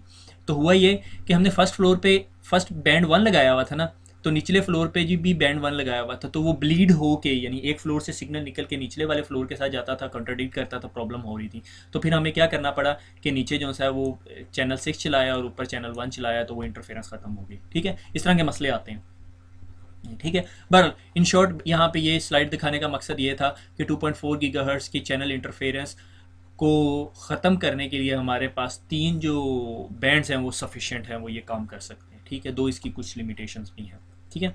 आगे चलते हैं। अच्छा, ये वायरलेस को, सारी वायरलेस की जितनी हम ड्रामेबाजी पढ़ रहे हैं, इसको कंट्रोल करती है international telecommunication union, management for radio frequencies को मैनेज करती है, ठीक है। और रेडियो फ्रीक्वेंसी के जो स्टैंडर्ड्स जो बनते हैं वो IEEE करती है। अब तक आपको अंदाज़ा हो चुका होगा जितनी दफ़ा हम IEEE डिस्कस कर चुके हैं कि ये सारे स्टैंडर्ड्स को राइट कर रही होती है, ठीक है। फिर उसके बाद जब ये वायरलेस की प्रोडक्ट्स बन जाती हैं और इनकी इंटरऑपरेबिलिटी के लिए, लाइक सिस्को का वायरलेस का एपी है, और वो लिंक्सिस सिस्को की प्रोडक्ट है। सही मैं कहता हूँ अरूबा के वायरलेस कंट्रोलर जो सा है वो लिंक्सिस की वायरलेस की अम, अम, उसके साथ क्या होता है, ये वायरलेस के कार्ड के साथ काम कर सकता है या नहीं, या नेट गियर के वायरलेस के कार्ड के साथ काम कर सकता है यानी डी लिंक के। तो ये तमाम स्टैंडर्ड्स को इंटरऑपरेबिलिटी के लिए वायरलेस वायरलेस के तमाम जो बड़े बड़े माई बाप हैं उन्होंने मिल के एक अलायंस बनाया नोन एज वाईफाई अलायंस। वो सर्टिफिकेशन दे देता है, ठीक है, कि भाई ठीक है ये अप्रूव्ड है। आपने अक्सर अक्सर बॉक्सेस के ऊपर जब आप लेते होगे तो देखा होगा ये वाई फाई, मुझे ये लोगो लगाना चाहिए था एक्चुअली, तो ए बी जी और यहाँ पे एन लिखा होता है, ठीक है, ये यूं गोल गोल से लगे होते हैं। इसका मतलब है ये प्रोडक्ट जो है वो वाईफाई स्टैंडर्ड को मीट करती है। अगर ये वाईफाई स्टैंडर्ड को मीट करती है तो ये डेफिनेटली सिस्को की प्रोडक्ट्स के साथ चलेंगी, क्योंकि सिस्को की प्रोडक्ट्स आर बाय डिफ़ॉल्ट वो उसको प्रूव करती हैं, वाईफाई सर्टिफाइड होती हैं, ठीक है। तो अब अगर आप कोई भी प्रोडक्ट ले रहे हो तो आपको देखना है कि ये वाईफाई सर्टिफाइड है या नहीं, वाईफाई सर्टिफाइड एन है या नहीं। ये ना हो कि वो कहे हम तो वाईफाई नहीं है, हमने तो बता दिया था आपको, ठीक है। तो ये सारी चीज़ें होती हैं, ठीक है। फिर एक और रेगुलेटरी बॉडी होती है, वो हर कंट्री के अंदर होती है। मेरे ख्याल में पाकिस्तान में पीटीए चलती है, पाकिस्तान टेलीकम्युनिकेशन अथॉरिटी ये काम करती है। फेडरल कम्युनिकेशन कमीशन जो है वो यूरोप को डील करता है। वो अगर आपने कोई फ्रीक्वेंसी रेंज बाय करनी है तो आप बाय कर सकते हो, ठीक है, मगर ये नहीं है आप बाय किए बगैर 3 गीगाहर्ट्ज़ नहीं चला सकते। किसी ने 3 गीगाहर्ट्ज़ लिया हुआ और उसको इंटरफेरेंस आ रही है वो तो आपको गला दबा देगा, उसने पैसे दिए हमें, ठीक है। इसी तरह यूरोपियन टेलीकम्युनिकेशन है, ठीक है, वो स्टैंडर्ड डिफाइन करती है इंस्टीट्यूट के, ठीक है। तो इस तरह डिफरेंट रेगुलेटिंग बॉडी है जो हर वो कर रही है। ये सॉरी ये गलती से लिखा गया, ये एफसीसी जो सी ये अमेरिकन है और ईटीएसआई जो सी है वो यूरोपियन है, ठीक है। तो आगे चलते हैं। हो वायरलेस वायरलेस लगा दी, सिग्नल जा रहा है, आपने घर के अंदर वायरलेस लगा दिया, सिग्नल जा रहा है, आपकी सड़क पे एक बंदा खड़ा होकर लैपटॉप लेके जी इंटरनेट भी सर्फ कर सकता है, ठीक है। तो वायरलेस के अंदर डिफरेंट टाइप ऑफ अटैक्स होते हैं। जो वायरलेस सिक्योरिटी के लिए 3 थ्रेट्स हैं वो वार डायलर्स हैं, कि भाई कोई भी ओपन एपी देखते हैं, एक्सेस पॉइंट देखते हैं जिसके ऊपर पासवर्ड नहीं लगा हुआ और इंटरनेट यूज़ करते हैं फ्री में। आजकल तो ज़माना नहीं रहा, 200-300 रुपये का इंटरनेट मिल जाता है, तो ये तो कोई ख़तरा नहीं है। दूसरे टाइप के लोग होते हैं जो सबसे ज़्यादा ख़तरनाक होते हैं, हैकर्स। वो वीक जो है वो एक्सप्लॉइट करते हैं, ठीक है, और वायरलेस लैन की जो सेंसिटिव इन्फॉर्मेशन है वो निकाल के ले जाते हैं। उसके बहुत सारे तरीके, हैकर कैसे काम करता है। एक टाइप ऑफ अटैक होता है social engineering attack. Like recently अगर आप कोई सिक्योरिटी अपडेट्स पढ़ते हों, मल्टीपल वेबसाइट्स आपको सिक्योरिटी अपडेट दे रही होती हैं, ठीक है। लाइक मैं नॉर्मली देखता हूँ, सॉफ्टवेयर का एक ब्लॉग है वो डिस्कस करता है। उन्होंने बताया एक रिसेंट ब्लॉग ये हुआ ये कि किसी बंदे ने कंपनी में कॉल की और उससे बताया जी मैं आपकी आईटी डिपार्टमेंट से कॉल कर रहा हूँ और हमने आपका जो सिस्टम है वो वायरस स्कैन करना है, हमें कल वायरस मिला। जब वो बंदा डर जाता है, यार ये मुझे तो वायरस हो जाएगा, वो से कहता है अच्छा logmein.com पे जाओ और वहाँ से ये सेशन आईडी दो, वो आपके सिस्टम में घुस गया, ठीक है। That type of attack is social engineering attack. या मैं यहाँ पे आईटी हेल्प डेस्क को कॉल करता हूँ, मैं कहता हूँ मैं चीफ एग्जीक्यूटिव या फलां बात कर रहा हूँ, मेरा ज़रा पासवर्ड रीसेट करो ना, ठीक है। अब जो बंदा हेल्प डेस्क पे बैठा हुआ वो माड़ा मेरी तरह का हो बेचारा, उससे नौकरी बड़ी मुश्किल से मिली होती है, तो वो भला चीफ एग्जीक्यूटिव के नाम पे उसने वेरीफाई करने की हिम्मत ही नहीं करता, ठीक है। It's not a best practice to do this type of things. आपको हमेशा क्रॉस चेक करना होता है। सोशल इंजीनियरिंग अटैक्स ऐसे ही होते हैं, ठीक है। आप ज़रा फ़ोन करो किसी बैंक के अंदर, कहो फ़लाँ मैं वीपी एसवीपी बात कर रहा हूँ, तो मेरे इधर बैंक अकाउंट बैलेंस बताओ ज़रा, इस अकाउंट का को बैलेंस पता चल गया, sort of social engineering attack, ठीक है। तो हैकर जो है डिफरेंट तरीके से काम करते हैं, बहुत डिफरेंट टॉपिक्स हैं। अगर हम उसे बात करने लगे तो सालों साल गुजर जाए, ठीक है। तो अगर हम उस पर बात करने लगे तो वो लेक्चर साइड पे हो जाएगा, वो चीज़ें हम डिस्कस करने लग जाएंगे, ठीक है। तो रोग एपी एक कॉन्सेप्ट होता है कि अगर आपका एक नेटवर्क है और उस पर आपने ये से वायरलेस एपीज लगाई हुई 1 2 3 4, हैकर क्या करता है, हैकर ना आपके नेटवर्क के अंदर एक और वायरलेस एक्सेस पॉइंट लगा देता है ये, ठीक है। और आपका जो यूज़र है या यहाँ पे हट के एक और वायरलेस एक्सेस पॉइंट लगा देता है। चलो मैं इस एक्सेस पॉइंट जो रोग एक्सेस पॉइंट है ना उसका कलर चेंज कर देता हूँ। अब होगा क्या, उसने ये वायरलेस एक्सेस पॉइंट लगा दिया, ठीक है, और ये यहाँ पे बैठा हुआ है अपना, ये वो हैकर है आपका, ठीक है। वो अपने लैपटॉप या पीसी के ऊपर बैठा हुआ और आपको मॉनिटर कर रहा है, ठीक है। और ये आप आ गए हैं, आप आए, आपने देखा यार ये मेरा वायरलेस है, तो आपने ना अपने लैपटॉप को कनेक्ट कर दिया इसके वायरलेस एपी के साथ, ठीक है। अब इस पर जितनी एक्टिविटी हो रही है उसको पता ही है क्या हो रहा है, ठीक है। उस वायरलेस एपी ने बताया वेलकम टू एबीसी कंपनी, ठीक है, जो भी आपकी कंपनी है, ठीक है। और उसने कहा जी अब क्या करना है, आपने अपना यूज़र नेम पासवर्ड दो। आपने यूज़र नेम पासवर्ड एंटर किया, उसने आपका यूज़र नेम पासवर्ड लेके उसको रिप्ले करके आपको इस एपी से कनेक्ट करा दिया, और आप कनेक्टेड है, आपको पता ही नहीं है, आपका जितना डाटा है सारा वो यहाँ बैठ के स्निफ कर रहा है। ठीक है, ये काम हो गया। ठीक है, और क्या कर सकता है कि वायरलेस एपी यहाँ पे लगा के आपके नेटवर्क से और इस नेटवर्क के ऊपर डॉस अटैक कर सकता है। ठीक है, DoS attack is the denial of service attack, कि आप एक मशीन के ऊपर इतने सारे पैकेट भेज दो या इतनी सारी उसकी प्रोसेसिंग पावर बढ़ा दो कि वो बेचारा कुछ भी ना कर सके। मेरे ख्याल में जब हमने टीसीपी सिंक की बात की थी तो मैंने आपको सिंक अटैक बताया था, इस sort of this type of attack, कि वो डिनाइल ऑफ सर्विस अटैक हो जाता है कि आप एक कंप्यूटर के पास बहुत सारे रिक्वेस्ट भेजो, लाइक आप गूगल के पेज के ऊपर लाइक 5 करोड़ रिक्वेस्ट भेज दो, जो कि गूगल इजीली हैंडल कर सकता है। मैं कहता हूँ से छोटे गूगल के पास ज़्यादा सारी रिक्वेस्ट भेज दो तो बेचारा पागल हो जाएगा। ठीक है, और उसके पास जब असल बंदा रिक्वेस्ट लेकर आएगा वो कहेगा Google page is not found, हालांकि गूगल का सर्वर तो फाउंड है। ठीक है, सिर्फ मसला ये है कि उसको प्रोसेसिंग में टाइम ज़्यादा लग रहा है। इसी तरह डीएससीपी सर्वर के पास अटैक होता है कि डीएससीपी सर्वर के पास आप अपनी ही पीसी से कुछ ऐसा पैकेट डिज़ाइन करो कि आप डीएससीपी डिस्कवर फेंक दो, 5 लाख डीएससीपी डिस्कवर एक सर्वर पे फेंक दो, वो बेचारा 5 लाख यूज़र्स को आईपी एड्रेस देगा या असल यूज़र को आईपी एड्रेस देगा, जो कि एक्चुअली तो आप खुद ही होगे। ठीक है, तो sort of this thing. Man in the middle attack ये होता है कि वो बीच में बैठा होता है और आपकी ट्रैफिक देख रहा है, लाइक ये वाला है। ठीक है, स्पूफिंग ये कि थोड़ी अरसे के बाद आप अनप्लग होकर चले जाते हो, मगर उसके पास आपके सारे क्रेडेंशियल्स हैं, वो अब अपने पास से पैकेट फेंकता है, उसको थोड़ा सा मॉडिफाई करता है और शो कराता है ये आप हो, और नेटवर्क के अंदर जाके जो मर्जी करना चाहता है कर ले। लाइक मुझे अच्छी तरह याद है कि हमें एक कंपनी सर्विसेज प्रोवाइड करती है, उसके नेटवर्क को सामने के ऑपोजिट कंपनी ने हैक करने की कोशिश की, वायरलेस से ब्रेक इन किया और उनकी डेटाबेस, क्लाइंट्स की डेटाबेस निकालना चाह रहा था। लाजिम नहीं है हैकर का सिर्फ एक ही मोटिव हो, मीन्स एंड मोटिव्स डिफरेंट होते हैं। वो कोई क्लाइंट्स की डेटाबेस निकालना चाह रहा है, कोई पैसे लेना चाह रहा है, जो भी चक्कर है, and by the end of the day कोई ग्रज या कोई पैसों वाली स्टोरी निकल आती। ठीक है, तीसरा टाइप ऑफ वायरलेस को जो थ्रेट है वो ये है कि आपका अपना एम्प्लॉय जो है वो घर से एक एपी लेकर आता है, वो कहता है चलो जी थे आईटी हमें जो सी है वो वायरलेस देती नहीं है, तो हम खुद ही अपना एक वायरलेस नेटवर्क बना लेते हैं। वो अपने ऑफिस के अंदर नेटवर्क के अंदर केबल लगा देता है और थोड़ा सा उसने हमारी तरफ, आप लोगों की तरफ थोड़ा सा सीसीएनए किया होता है, और वो कहता है सीसीएनए पढ़े है कल यूट्यूब पे फ्री मिलता है सीसीएनए, तो वो वायरलेस की एपी लगा देता है और उसके बाद उसे आईपी एड्रेस भी पढ़ लिया है उसने, तो ABC क्लासेस की भी स्टोरी उसे समझ आ गई, उसने आईपी दे दिया और कनेक्ट कर लिया। अब मसला ये है कि उसने कनेक्ट तो कर लिया मगर उसने अपनी एक छोटी सी वायरलेस लाइन भी बना ली, मगर वो कंप्रोमाइज्ड है। उस वायरलेस लाइन पे कोई भी आके बैठ जाए आपके नेटवर्क में, मसले कोई नहीं है, ठीक हो गया। तो इस तरह के काम नहीं करने, तो सिक्योरिटी का बहुत ज़्यादा ख्याल रखना होता है। तो ये वायरलेस लाइन को सबसे ज़्यादा मसले हैं। तो मिचिगेटिंग द सिक्योरिटी थ्रेट्स, अब सिक्योरिटी थ्रेट्स को मिचिगेट कैसे करता है, अथेंटिकेशन करके, कि भाई सबसे पहले जब भी कोई वायरलेस पे कनेक्ट हो तो वो सबसे पहले अपना यूज़र नेम पासवर्ड दे। जब यूज़र नेम पासवर्ड दे दिया तो बेस्ट थिंग होगी। उसके बाद हमने कहा इंक्रिप्शन भी कर दे। इंक्रिप्शन क्या होती है, मैं थोड़ा सा आपको बताता चलूँ इंक्रिप्शन क्या होती है। कि से मैंने यहाँ पे लिख दिया 1 2 3 या हेलो, ठीक है, ये लग तो नहीं रहा, ये तो वाकई खुद ही इंक्रिप्शन होगी। ठीक है, अब इस पैकेट को मैं ना एक एल्गोरिदम से गुजारूंगा, से सॉर्ट ऑफ एल्गोरिदम है। ठीक है, और इस एल्गोरिदम से कहूँगा कि ये हर एक वर्ड को उठाए और उस वर्ड को ना 3 डिजिट आगे ले जाए, तो ये पैकेट बन जाएगा। से मैंने यहाँ पे एक की डाली और की कहती है 3+, तो 1 का बन जाएगा 1 से आगे 2 3 4 4, 2 का बन जाएगा 3 4 5 5, 3 का बन जाएगा 4 5 6 6, हेलो का बन जाएगा H के बाद IJK, ई का बन जाएगा, ई का क्या बनेगा FGH, एल का क्या बन जाएगा MNO, ओ का क्या बनेगा PQR। ठीक है, तो ये पैकेट बन जाएगा। अब रास्ते में अगर कोई ये पैकेट खोले तो उसे पता चलेगा इसके अंदर क्या है, नहीं है, मगर ये बहुत गंदी इंक्रिप्शन है।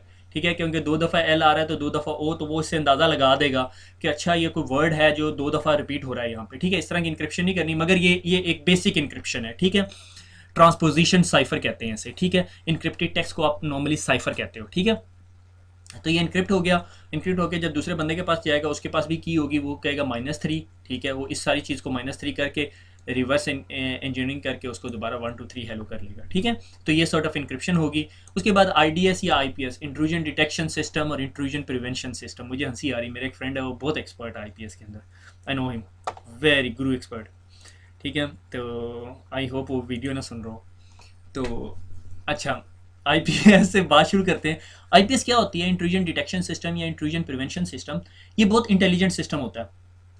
ठीक है, आप ये समझो कि एक बंदा है, उसको मैंने कहा भाई तूने ना ये ऑफिस के गेट के बाहर खड़ा हो जा, अगर कोई बंदा ऐसा नज़र आए जिसके हाथ में बैग हो और बैग जौन सा है वो बहुत भारी हो, तो या तुमने उसे रोकना है या तुमने मुझे रिपोर्ट करना है। ठीक है, तो वो साइड पे खड़ा हो जाता है और वो हर बंदे को देख रहा है साइड पे। किसी बंदे को नहीं पता कि भाई ये बंदा है कोई खड़ा हुआ है या नहीं, किसी को नहीं पता, और वो गुजरते जा रहे हैं। किसी ने ऑफिस के अंदर से जो सा है वो कंप्यूटर बैग में डाला हुआ और लेके जा रहा है, उसने देख लिया, या वो उसे रोक देगा, डिपेंडिंग, अगर वो आईडीएस है तो वो मुझे डिटेक्ट करके मुझे बता देगा, रोकेगा नहीं। और आईपीएस क्या करेगा, उसे रोकेगा, भाई रुक जा, खोलो बैग, अंदर क्या है। और अगर उसके अंदर कोई गलत चीज़ निकलेगी उसे पकड़ लेगा, उसको जाने ही नहीं देगा। ठीक है, तो आईडीएस और आईपीएस आपके नेटवर्क पे डिवाइसेस बैठी होती हैं और उनके पास इंफॉर्मेशन होती है कि नेटवर्क में कैसा सा अटैक आ रहा है। जैसा सा अटैक आ रहा होता है उस चीज़ को देख के वो तमाम पैकेट्स को ऑब्जर्व कर रहा होता है। ठीक है, तो ये तीन चीज़ें अगर हम अपने वायरलेस के अंदर यूज़ करें, ऑथेंटिकेशन, इंक्रिप्शन और आईडीएस आईपीएस, तो सारा कुछ फाइंड आउट कर लेते हैं। लाइक वो रोग एपी को भी फाइंड कर लेते हैं। लाइक अगर मेरे पास 5 एपीज लगी हुई हैं, तो हैकर आया, उसने एक एपी लगाई, डेफिनेटली वो जो भी एपी लगाएगा उसको कोई ऐसी रेंज में लगाएगा जो दूसरी एपी, तो जब दूसरी एपीज इससे बात करने लगेंगी ना, तो वो सबसे पहले इससे कोई आईपी और सारी ऐसी स्टोरी पता करेंगी, पासवर्ड वगैरह और सारा कुछ पता करेंगी। ठीक है, जब आपने इंटेलिजेंट नेटवर्क लगाया होगा। और आईडीएस भी देख लेगी कि यार ये एपी जो सी है ये मेरी नहीं है, क्योंकि मेरे पास कोई अप्रूव्ड एपी की लिस्ट होती है, उसके पास सारी अप्रूव्ड एपीज की लिस्ट होती है। लाइक उसके पास अटेंडेंस रजिस्टर, वो देखे दफ्तर के अंदर से कोई ऐसा बंदा निकल रहा है जो का मुझे नहीं पता, तो वो फ़ौरन उसे रोक देगा। और वो फिर अपने जो आपके नेटवर्क एडमिनिस्ट्रेटर उसके टर्मिनल पे रिपोर्ट करेगा, भाई मुझे कोई अपने पास कोई एक ऐसी एपी नज़र आ रही है जो कह रही है कि मैं आपके आपके ऑफिस की हूँ, आपके डिपार्टमेंट की हूँ या आपकी ऑर्गेनाइजेशन की हूँ। तो वो नेटवर्क एडमिनिस्ट्रेटर की फिर जिम्मेदारी है, वो देखेगा। अगर उसने खुद नहीं डाली होगी तो वो उससे कहेगा हाँ भाई ये ठीक है, ये अप्रूव्ड है। अगर नहीं खुद डाली होगी तो वो ज़ाहिर है इन्वेस्टिगेट करेगा कि भाई ये क्या चीज़ है। ठीक है, तो ये इस तरह के काम है। ठीक है, फिर उसके बाद दूसरी दूसरी बात ये आती है वेब, वायर्ड इक्विवेलेंट प्राइवेसी।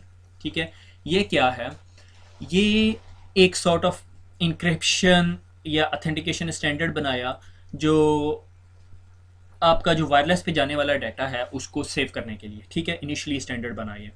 ये कब की बात है, 1999 की है मेरे ख्याल में। 1999 में वेब का स्टैंडर्ड बना जब नई नई वायरलेस आई, शोर शराबा हुआ।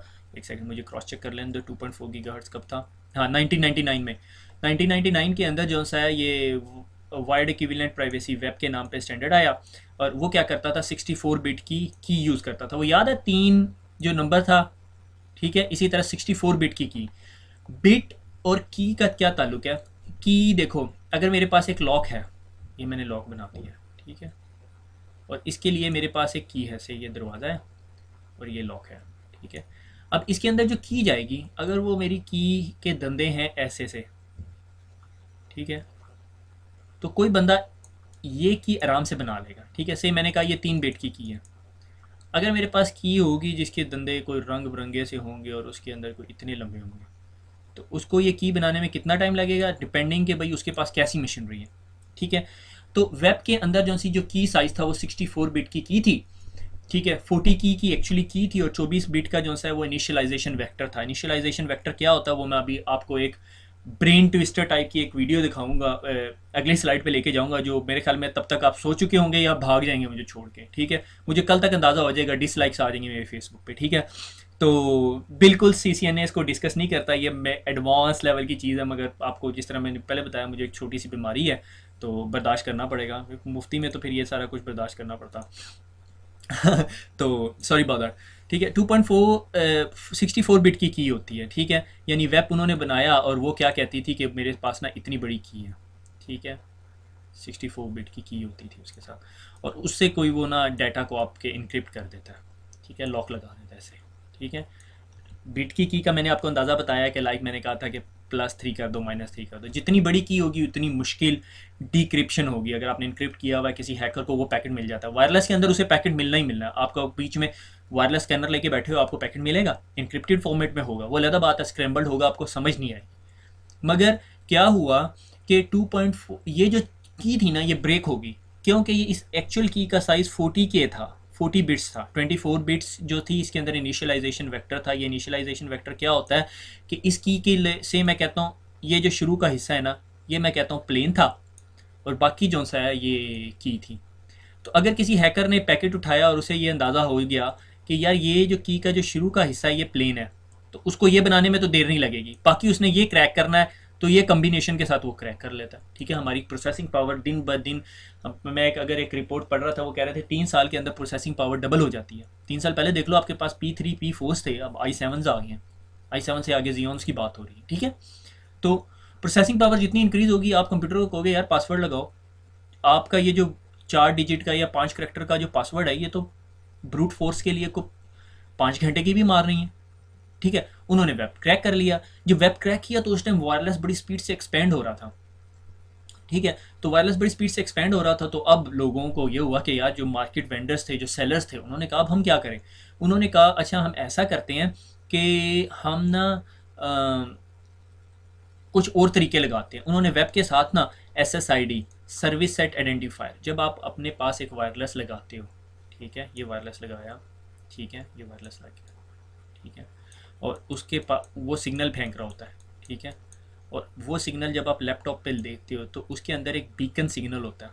ठीक है, उस बीकन सिग्नल के अंदर वो अपने आप को, वायरलेस अपने आप को आइडेंटिफाई करवा रहा होता है कि भैया मैं जो हूँ, मैं abc.com से मैं उर्दू IT हूँ।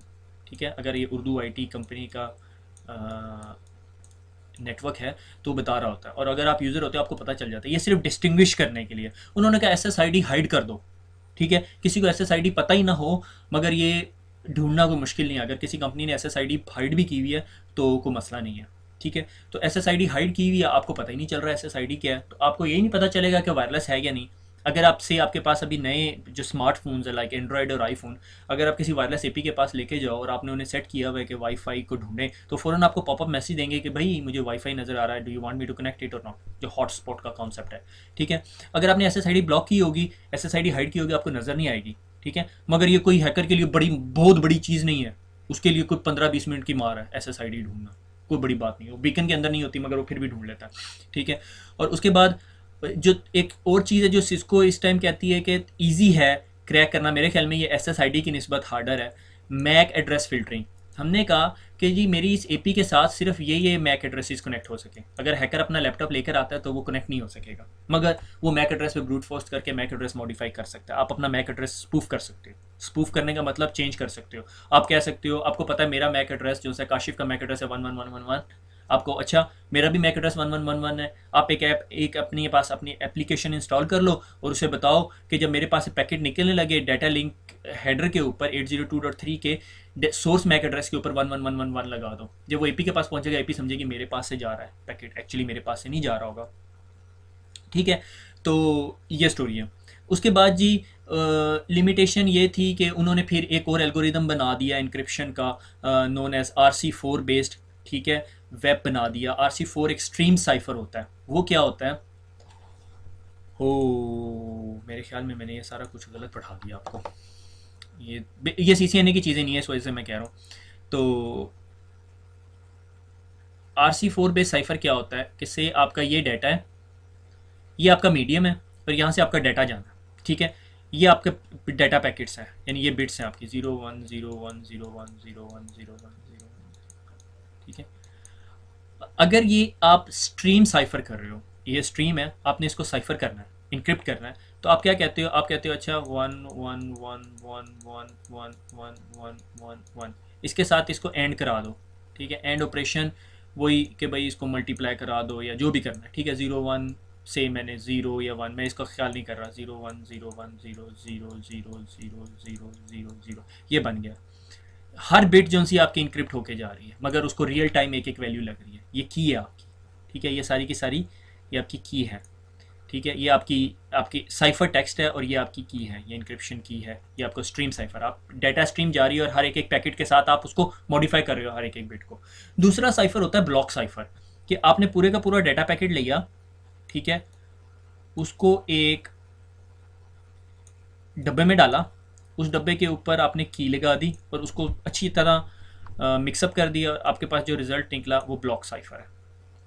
ठीक है, ब्लॉक साइफर जो है वो स्लोअर होता है, स्ट्रीम साइफर फास्टर होता है, मगर उसके साथ की स्ट्रीम लग रही होती है, इसलिए हार्डवेयर में इंप्लीमेंट किया जाता है। नॉर्मली जो बेस्ट साइफर टेक्निक होती है वो ब्लॉक साइफर होता है।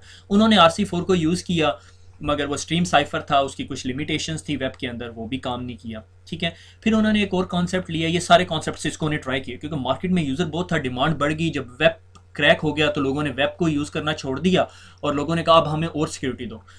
जो टेक्नोलॉजी है उसको ड्राइव करती है मार्केट की डिमांड। ठीक है, लेकिन आपके पास पाकिस्तान के अंदर BMW कम बिकती है, डिमांड कम है, मेहरान ज़्यादा बिकती है, उसकी मार्केट वैल्यू ज़्यादा है। ठीक है, इस तरह जब वायरलेस आ गई हर बंदे ने एंजॉय करना शुरू कर दिया। हालांकि 11 Mbps स्पीड मिल रही थी, स्पीड भी कोई आला नहीं थी, मगर उस टाइम के लिए वो बहुत थी। जब आपको मोबिलिटी मिल रही है, आप लोग एक जगह से दूसरी जगह मूव कर रहे हैं और डिफरेंट यूजेज थी टेक्नोलॉजी का। ठीक है, तो इसीलिए डिमांड बढ़ गई, मगर सिक्योरिटी क्रैक हो चुकी थी लोगों को। अब मसला ये था कि हमारा डेटा कैसे सेफ होगा। उसके इंटरम सॉल्यूशंस आ रहे थे। इंटरम होते हैं टेम्परेरी सॉल्यूशंस आ रहे थे। ठीक है, किसी ने कहा SSID ब्लॉक कर दो, मैक एड्रेस फिल्टर लगा दो, काम करता था। मैं ये नहीं कह रहा ये बिल्कुल सिक्योरिटी प्रोवाइड नहीं करता, these are the features, but they can be overcome, ये ब्रेक किए जा सकते हैं। फिर RC4 आया। ठीक है, स्ट्रीम साइफर था, उन्होंने कहा ये कर लो, मगर उसके लिए हार्डवेयर मॉडिफाई करना पड़ता था। ठीक है, फिर TKIP आया, पर पैकेट किंग, हर पैकेट के साथ उसने कीइंग और हैशिंग एल्गोरिदम यूज़ करता होता था। ठीक है, फिर उसके बाद एक चीज़ आई जिसने मार्केट के अंदर जो है अपनी जगह बनाई, और वो थी 802.11i। दैट उसको फिर IEEE ने उस स्टैंडर्ड को पकड़ के WPA कर दिया। ठीक है, ठीक है, WPA2 जो सा है ना, वो ईयर 2004 एंड 5 के अंदर आया और वो AES की इंक्रिप्शन करता है। ठीक है, एडवांस इंक्रिप्शन स्टैंडर्ड। इसकी बहुत हायर लेवल पे इंक्रिप्शन, इसकी की का साइज़ बहुत ज़्यादा होता है। इसकी की 40 बिट्स की नहीं होती है, 128 और 256 बिट तक जाती है। ठीक है, और उसने फिर जो है आपके नेटवर्क वायरलेस को बहुत सिक्योर कर दिया। अगर आपके पास उसका डाटा है भी ना, तो आपको वो डिक्रिप्ट करने में बहुत टाइम लगता है। से AES एक छोटी की है नोन एज ए डेस। ठीक है, डेटा इंक्रिप्शन स्टैंडर्ड मेरे ख्याल में इसको कहते हैं। डेस की जो 3 डेस की जो की है ना, उसको ब्रेक करने के लिए, ये मैं आपसे 3 साल पुरानी किताब की बात कर रहा हूँ, वो कहते हैं डेस की को ब्रेक करने के लिए आपको 1 साल लगेगा। ठीक है, यानी उस तरह की बनाने में, अगर आपने एक पैकेट पकड़ लिया, उस पैकेट को देख के आपने की बनानी है, तो वो बनाने के लिए आपको 1 साल लगेगा। मगर उसके लिए जो कंप्यूटर रिक्वायर्ड होगा, उसकी जो प्राइस या उसकी जो प्रोसेसिंग पावर की जो प्राइस बनेगी, वो एयरक्राफ्ट कैरियर जो अमेरिका का है उसके जितनी बनेगी। अगर आपने एक की ब्रेक करनी है और आपके पास इतने पैसों का कंप्यूटर है, तो definitely you should be looking कि भाई $10 के ट्रांजैक्शन क्रैक करने के लिए आप ये काम नहीं करोगे। ठीक है, तो आपने इंक्रिप्शन इतनी ही लगानी होती है जितनी आपकी वैल्यू की कीमत है। ये ना हो कि आपने भेजना तो जो सा एक माउस है, मगर उसकी जो पोस्टेज है वो 50 रुपये लग जाए आपको। ठीक है, ऐसा काम नहीं करना। ठीक है, 25 रुपये का चाइना का माउस आ जाता है। ठीक है, तो अब मुझे नहीं पता क्या वैल्यू चल रही है। तो बहर अगर आपने माउस भेजना है और उसको सिक्योर भी करना है और सारा कुछ करना है, तो उस माउस के अंदर ब्लडी कोई चीज़ होनी चाहिए। लाइक अभी माइक्रोसॉफ्ट का जो है वो आर्क माउस देखा आपने, वो 50-60 बल्कि $100 से ऊपर का आ रहा है आजकल। बहुत आला माउस है, डू ट्राई इट। ठीक है, बाय करने के नहीं कह रहा, देख लेना सिर्फ। ठीक है, बहुत आला माउस है माइक्रोसॉफ्ट का आर्क माउस, ARC माउस। ठीक है, तो बहर तो 802.11i आया और वो AES की इंक्रिप्शन यूज़ करता था। That is known as a WPA2 standard. ठीक है, WPA2 स्टैंडर्ड बन गया जो अभी तक एग्जिस्ट करता है और इट्स अनक्रैकेबल। हम लोग कहते हैं अनक्रैकेबल, NSA ने क्रैक कर लिया तो मैं कोई गारंटी नहीं दे सकता। ठीक है, हमारे लिए सिविल बंदे के लिए क्रैक करना मुश्किल है। ठीक है, वेब क्रैक हो जाता है, वेब क्रैक करना कोई मुश्किल नहीं है। बल्कि आपको अभी भी वायरलेस की डिवाइसेस मिलेंगी।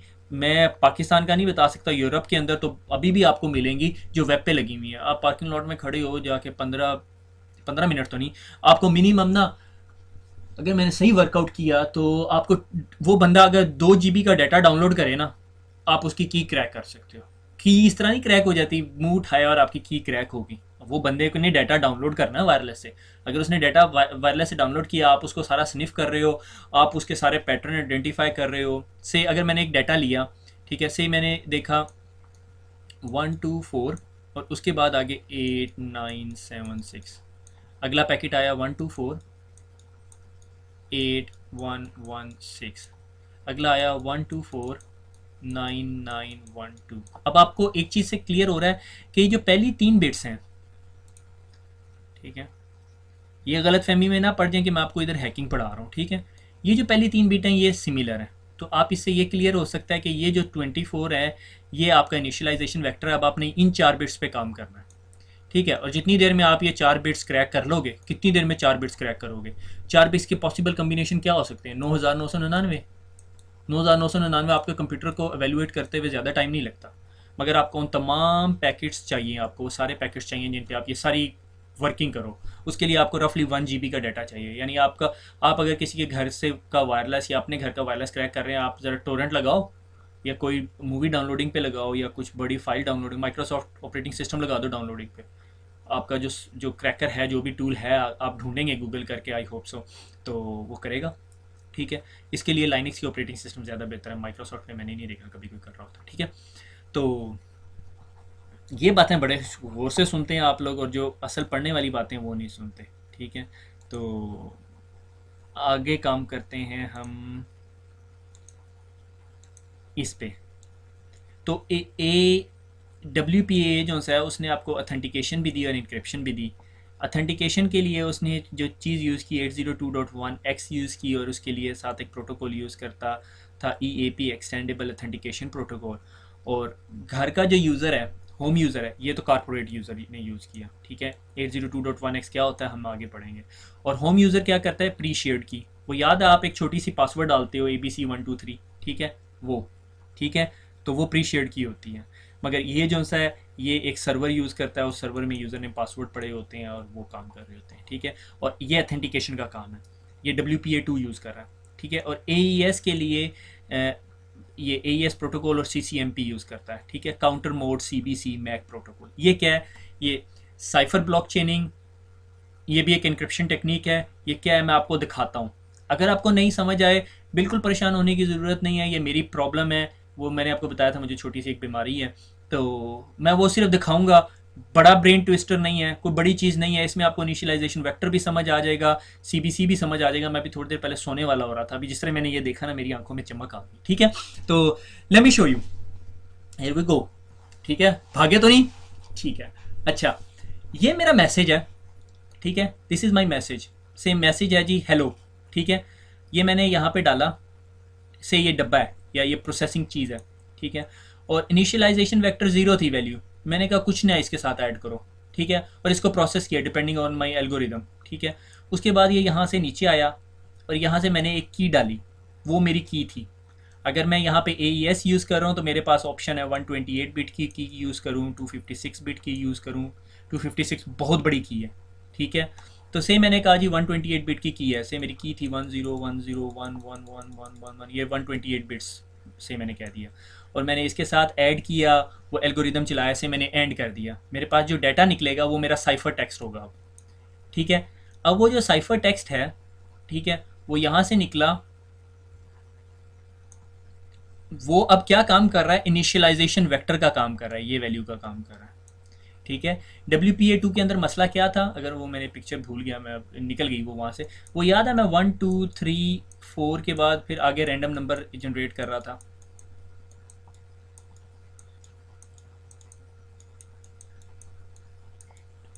जबकि ये नंबर सिमिलर चलते आ रहे थे। इनिशियलाइजेशन WPA में सबसे बड़ी जो गलती की थी, जो वेब ने डिज़ाइन जिन्होंने किया था, वो ये किया था कि इनिशियलाइजेशन वेक्टर जो सा वो स्टैटिक था, काफ़ी देर तक स्टैटिक रहता था, वो इनिशियलाइजेशन वेक्टर को चेंज नहीं करता था। तो अगर एक वैल्यू जो चेंज ही नहीं हो रही, लाइक एक पासवर्ड है जो आप चेंज ही नहीं कर रहे, ठीक है, लाइक एक पासवर्ड है, से मैंने कहा, मैंने पासवर्ड लिख लिया काशिफ। ठीक है। अब अगले दिन मैं अगला पासवर्ड जब मैं रखता हूँ, काशिफ 123 रखता हूँ, 124 रखता हूँ, 125 रखता हूँ, किसी ने सिर्फ ये वर्कआउट कर लिया कि यार मैंने 3 साल से जो पासवर्ड रखा है वो काशिफ है, और उसके आगे सिर्फ मैं नंबर चेंज करता हूँ 3 डिजिट, तो उसको 3 डिजिट क्रैक करने में कितनी देर लगेगी? 999 ट्राई है।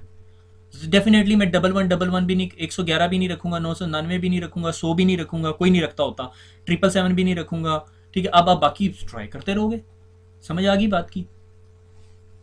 तो सबसे बड़ा मसला यह था कि इनिशियलाइजेशन वेक्टर जो है आपका सेम था, हर पैकेट के लिए आपकी ये वैल्यू सेम होती थी और ये वैल्यू चेंज नहीं हो रही होती थी। अब AES के अंदर क्या हो रहा है? Initialization vector 0। अब अगले पैकेट में इनिशियलाइजेशन वेक्टर क्या था? जो पहले पैकेट का साइफर था। अब उससे अगले पैकेट का जो इनिशियलाइजेशन वेक्टर था वो क्या होगा? जो दूसरे पैकेट का साइफर था। से अगर किसी ने ये पहला पैकेट कैप्चर भी कर लिया, ठीक है, और उसको इनिशियलाइजेशन वेक्टर भी पता चल गया, उसको की तो नहीं ना पता चली, आपका साइफर अभी तक कंप्रोमाइज़ नहीं हुआ। ठीक है। और उसके बाद फिर आगे गए, ठीक है। और फिर वही साइफर को इनिशियलाइजेशन वेक्टर के तौर पे काम किया, ठीक है, और फिर उसके साथ काम किया, फर्दर आगे चलते रहे और एंड में ये कि इनिशियलाइजेशन वेक्टर इसमें मैंने जो शो कराया वो ये कि इनिशियलाइजेशन वेक्टर की वैल्यू जो सी है वो चेंज हो रही है, हर पैकेट वाइज चेंज हो रही है, हर block wise, it's a block, ठीक है। That is the way how CBC block cipher chaining works, chaining कैसे काम करती है, ठीक हो गया। कनेक्टिविटी, वायरलेस से कनेक्टिविटी के लिए हम क्या करते हैं, ये मेरे बेटे ने बनाई है एक्सेस पॉइंट, मैंने उसे बताया, मैंने कहा ये यूं की बना दो, बना दी उसने, चिकन पॉक्स निकले हैं, मैंने उसे कंप्यूटर पे बिठाया हुआ सुबह से, ठीक है। तो ये वायरलेस की एपी है और ये सिग्नल जा रहे हैं उसमें से, ठीक है।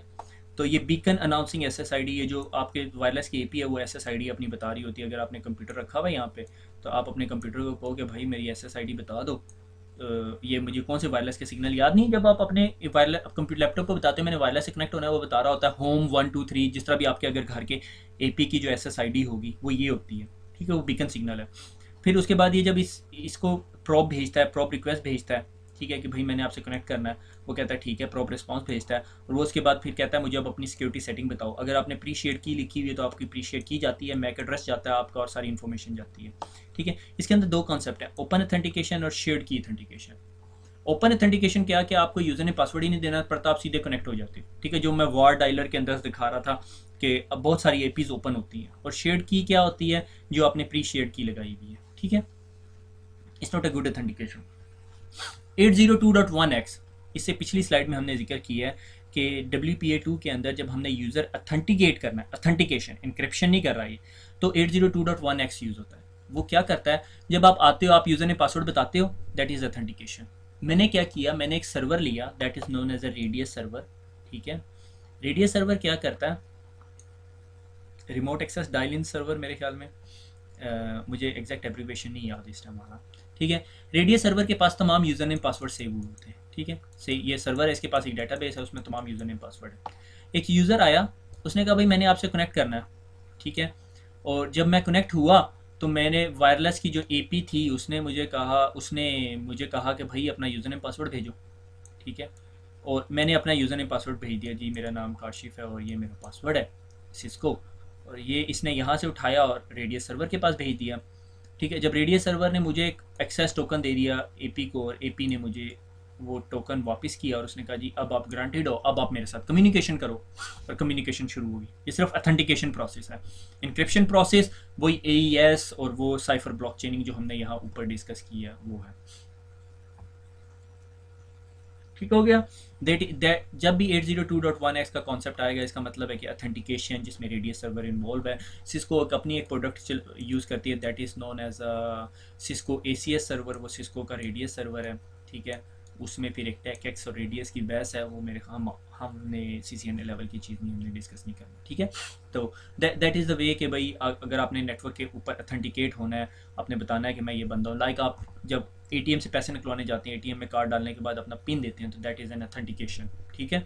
तो this is the thing that we are talking about, ठीक है। इसके अंदर फिर फर्दर आ जाता है कि आपने रेडियस सर्वर में कहा कि अगर कोई काशिफ के यूज़र नेम से आता है तो उसका मैक एड्रेस यही होना चाहिए। तो अब हैकर के लिए मैक एड्रेस तो स्पूफ करना आसान है, मगर उसके पास उसको मेरा पासवर्ड भी पता होना चाहिए। अगर उसे नेटवर्क में किसी और बंदे का पासवर्ड पता है तो उसको फिर उसका मैक एड्रेस भी पता होना चाहिए। ये नहीं हो सकता कि वो खाली मैक एड्रेस स्पूफ करके आ जाए, ठीक है। तो उसके लिए मोर चीज़ें, जितना आप उसके लिए वर्कआउट बढ़ाएंगे इतना आपका नेटवर्क मोर सिक्योर होता जाएगा, ठीक है। फिर इसके अंदर और एक और कॉन्सेप्ट आता है वायरलेस के साथ, is known as NAC, network admission control, ठीक है।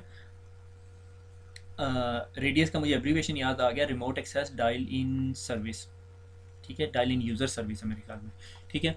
तो NAC का कॉन्सेप्ट ये है कि यूज़र आपसे कनेक्ट हुआ, आप ये कंफर्म करना चाहते हो उसके पास एंटीवायरस है, वो दिन के इस टाइम पे कनेक्ट हो रहा है, उसके पास एंटीवायरस अगर इंस्टॉल्ड है तो उसका एंटीवायरस अपडेटेड है, उसके पास विंडोज़ की तमाम अपडेट्स इंस्टॉल्ड हैं या नहीं है, अगर नहीं है तो क्या चक्कर है, अगर वो कनेक्ट हो रहा है तो उसकी जी ये स्पेसिफिक पोर्ट्स ओपन कर दो, बाकी तमाम पोर्ट्स बंद कर दो, ये सारे काम कर सकता है वो।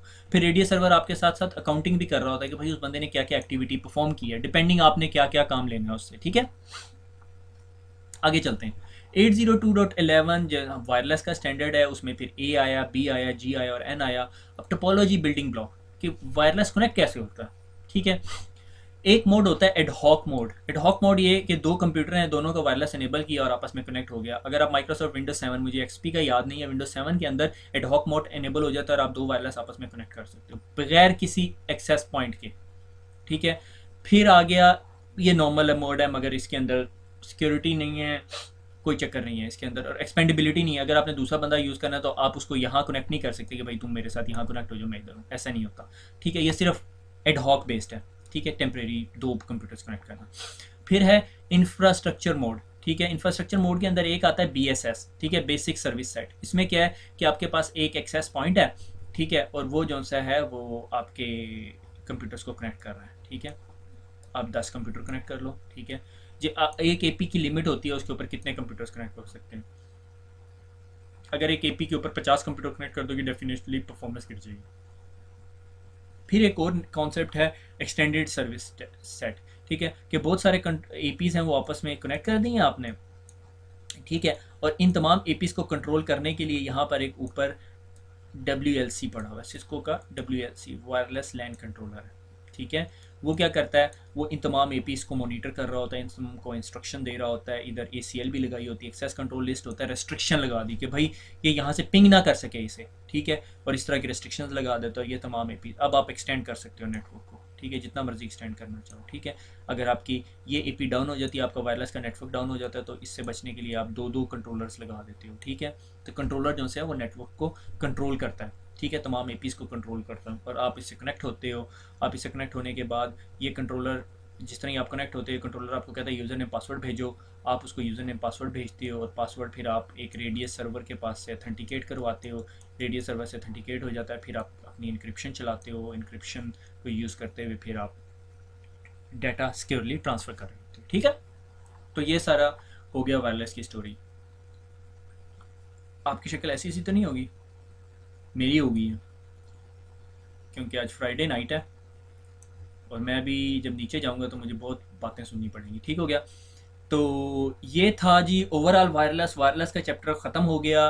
और गुड न्यूज़ ये है कि हम लोगों ने ICND की आधी से ज़्यादा किताब ख़त्म कर ली है। सिर्फ आगे दो चैप्टर्स रह गए हैं। मेरी कोशिश ये है कि मैं 2 लेक्चर्स में वो चैप्टर ख़त्म करूं। तीसरे लेक्चर में आपको लैब देख के और आखिर में वो बाबों की तरह, जिस तरह माइयाँ घर में बुज़ुर्ग होते हैं उनकी तरह नसीहतें करके और ICND कंप्लीट कर लें। इंशाल्लाह हमारी ICND 1 कंप्लीट हो जाएगी। जिस दिन पहले दिन मुझे आइडिया आया ये काम करने का, तो मुझे नहीं पता था मैं इतनी दूर तक जा पहुंचूंगा, मगर मेरे ख्याल में बहुत आगे पहुंच गए हैं। इंशाल्लाह ICND 1 कंप्लीट होगा। आखिर में मैं आपको एक क्विक रैपिड राउंड दूंगा नोट्स का। I will definitely put it on the blog. और उसके बाद फिर हम इंशाल्लाह ICND 2 शुरू करेंगे जो और डिटेल्ड है। और इसके बाद ये जो अगला चैप्टर है वो हमारा राउटर के ऊपर है। राउटिंग राउटिंग राउटिंग चलेगी फुल टाइम। राउटिंग प्रोटोकॉल्स पढ़ेंगे हम, इन डेप्थ नहीं जाएंगे। अगर इन डेप्थ ना जाए तो परेशान ना हो। लाइक मैंने स्पेनिंग ट्री नहीं पढ़ाया, इसका ये मतलब नहीं मैं पढ़ाना नहीं चाहता। उसकी वजह यह है कि स्पेनिंग ट्री आगे बहुत इन डेप्थ में आएगा, इसलिए मैंने उसको टच ही नहीं किया। जितना उस इसको ने एक पैराग्राफ में बताया उससे मेरे ख्याल में मैंने ज़्यादा बता दिया आपको। तो इंशाल्लाह, तो थैंक यू वेरी मच। दुआ में याद रखिएगा। मेरा ख्याल है घंटे से ऊपर लेक्चर हो गया, मगर मुझे आज एक लड़के कमेंट आए थे, सर वीडियो अपलोड कर दें। तो जनाब वीडियो अपलोड हो गई है, तो आप इंजॉय करें। दुआ में मुझे याद रखिएगा। हैव अ नाइस वीकेंड और नेक्स्ट लेक्चर में मुलाकात होगी। अल्लाह हाफिज़।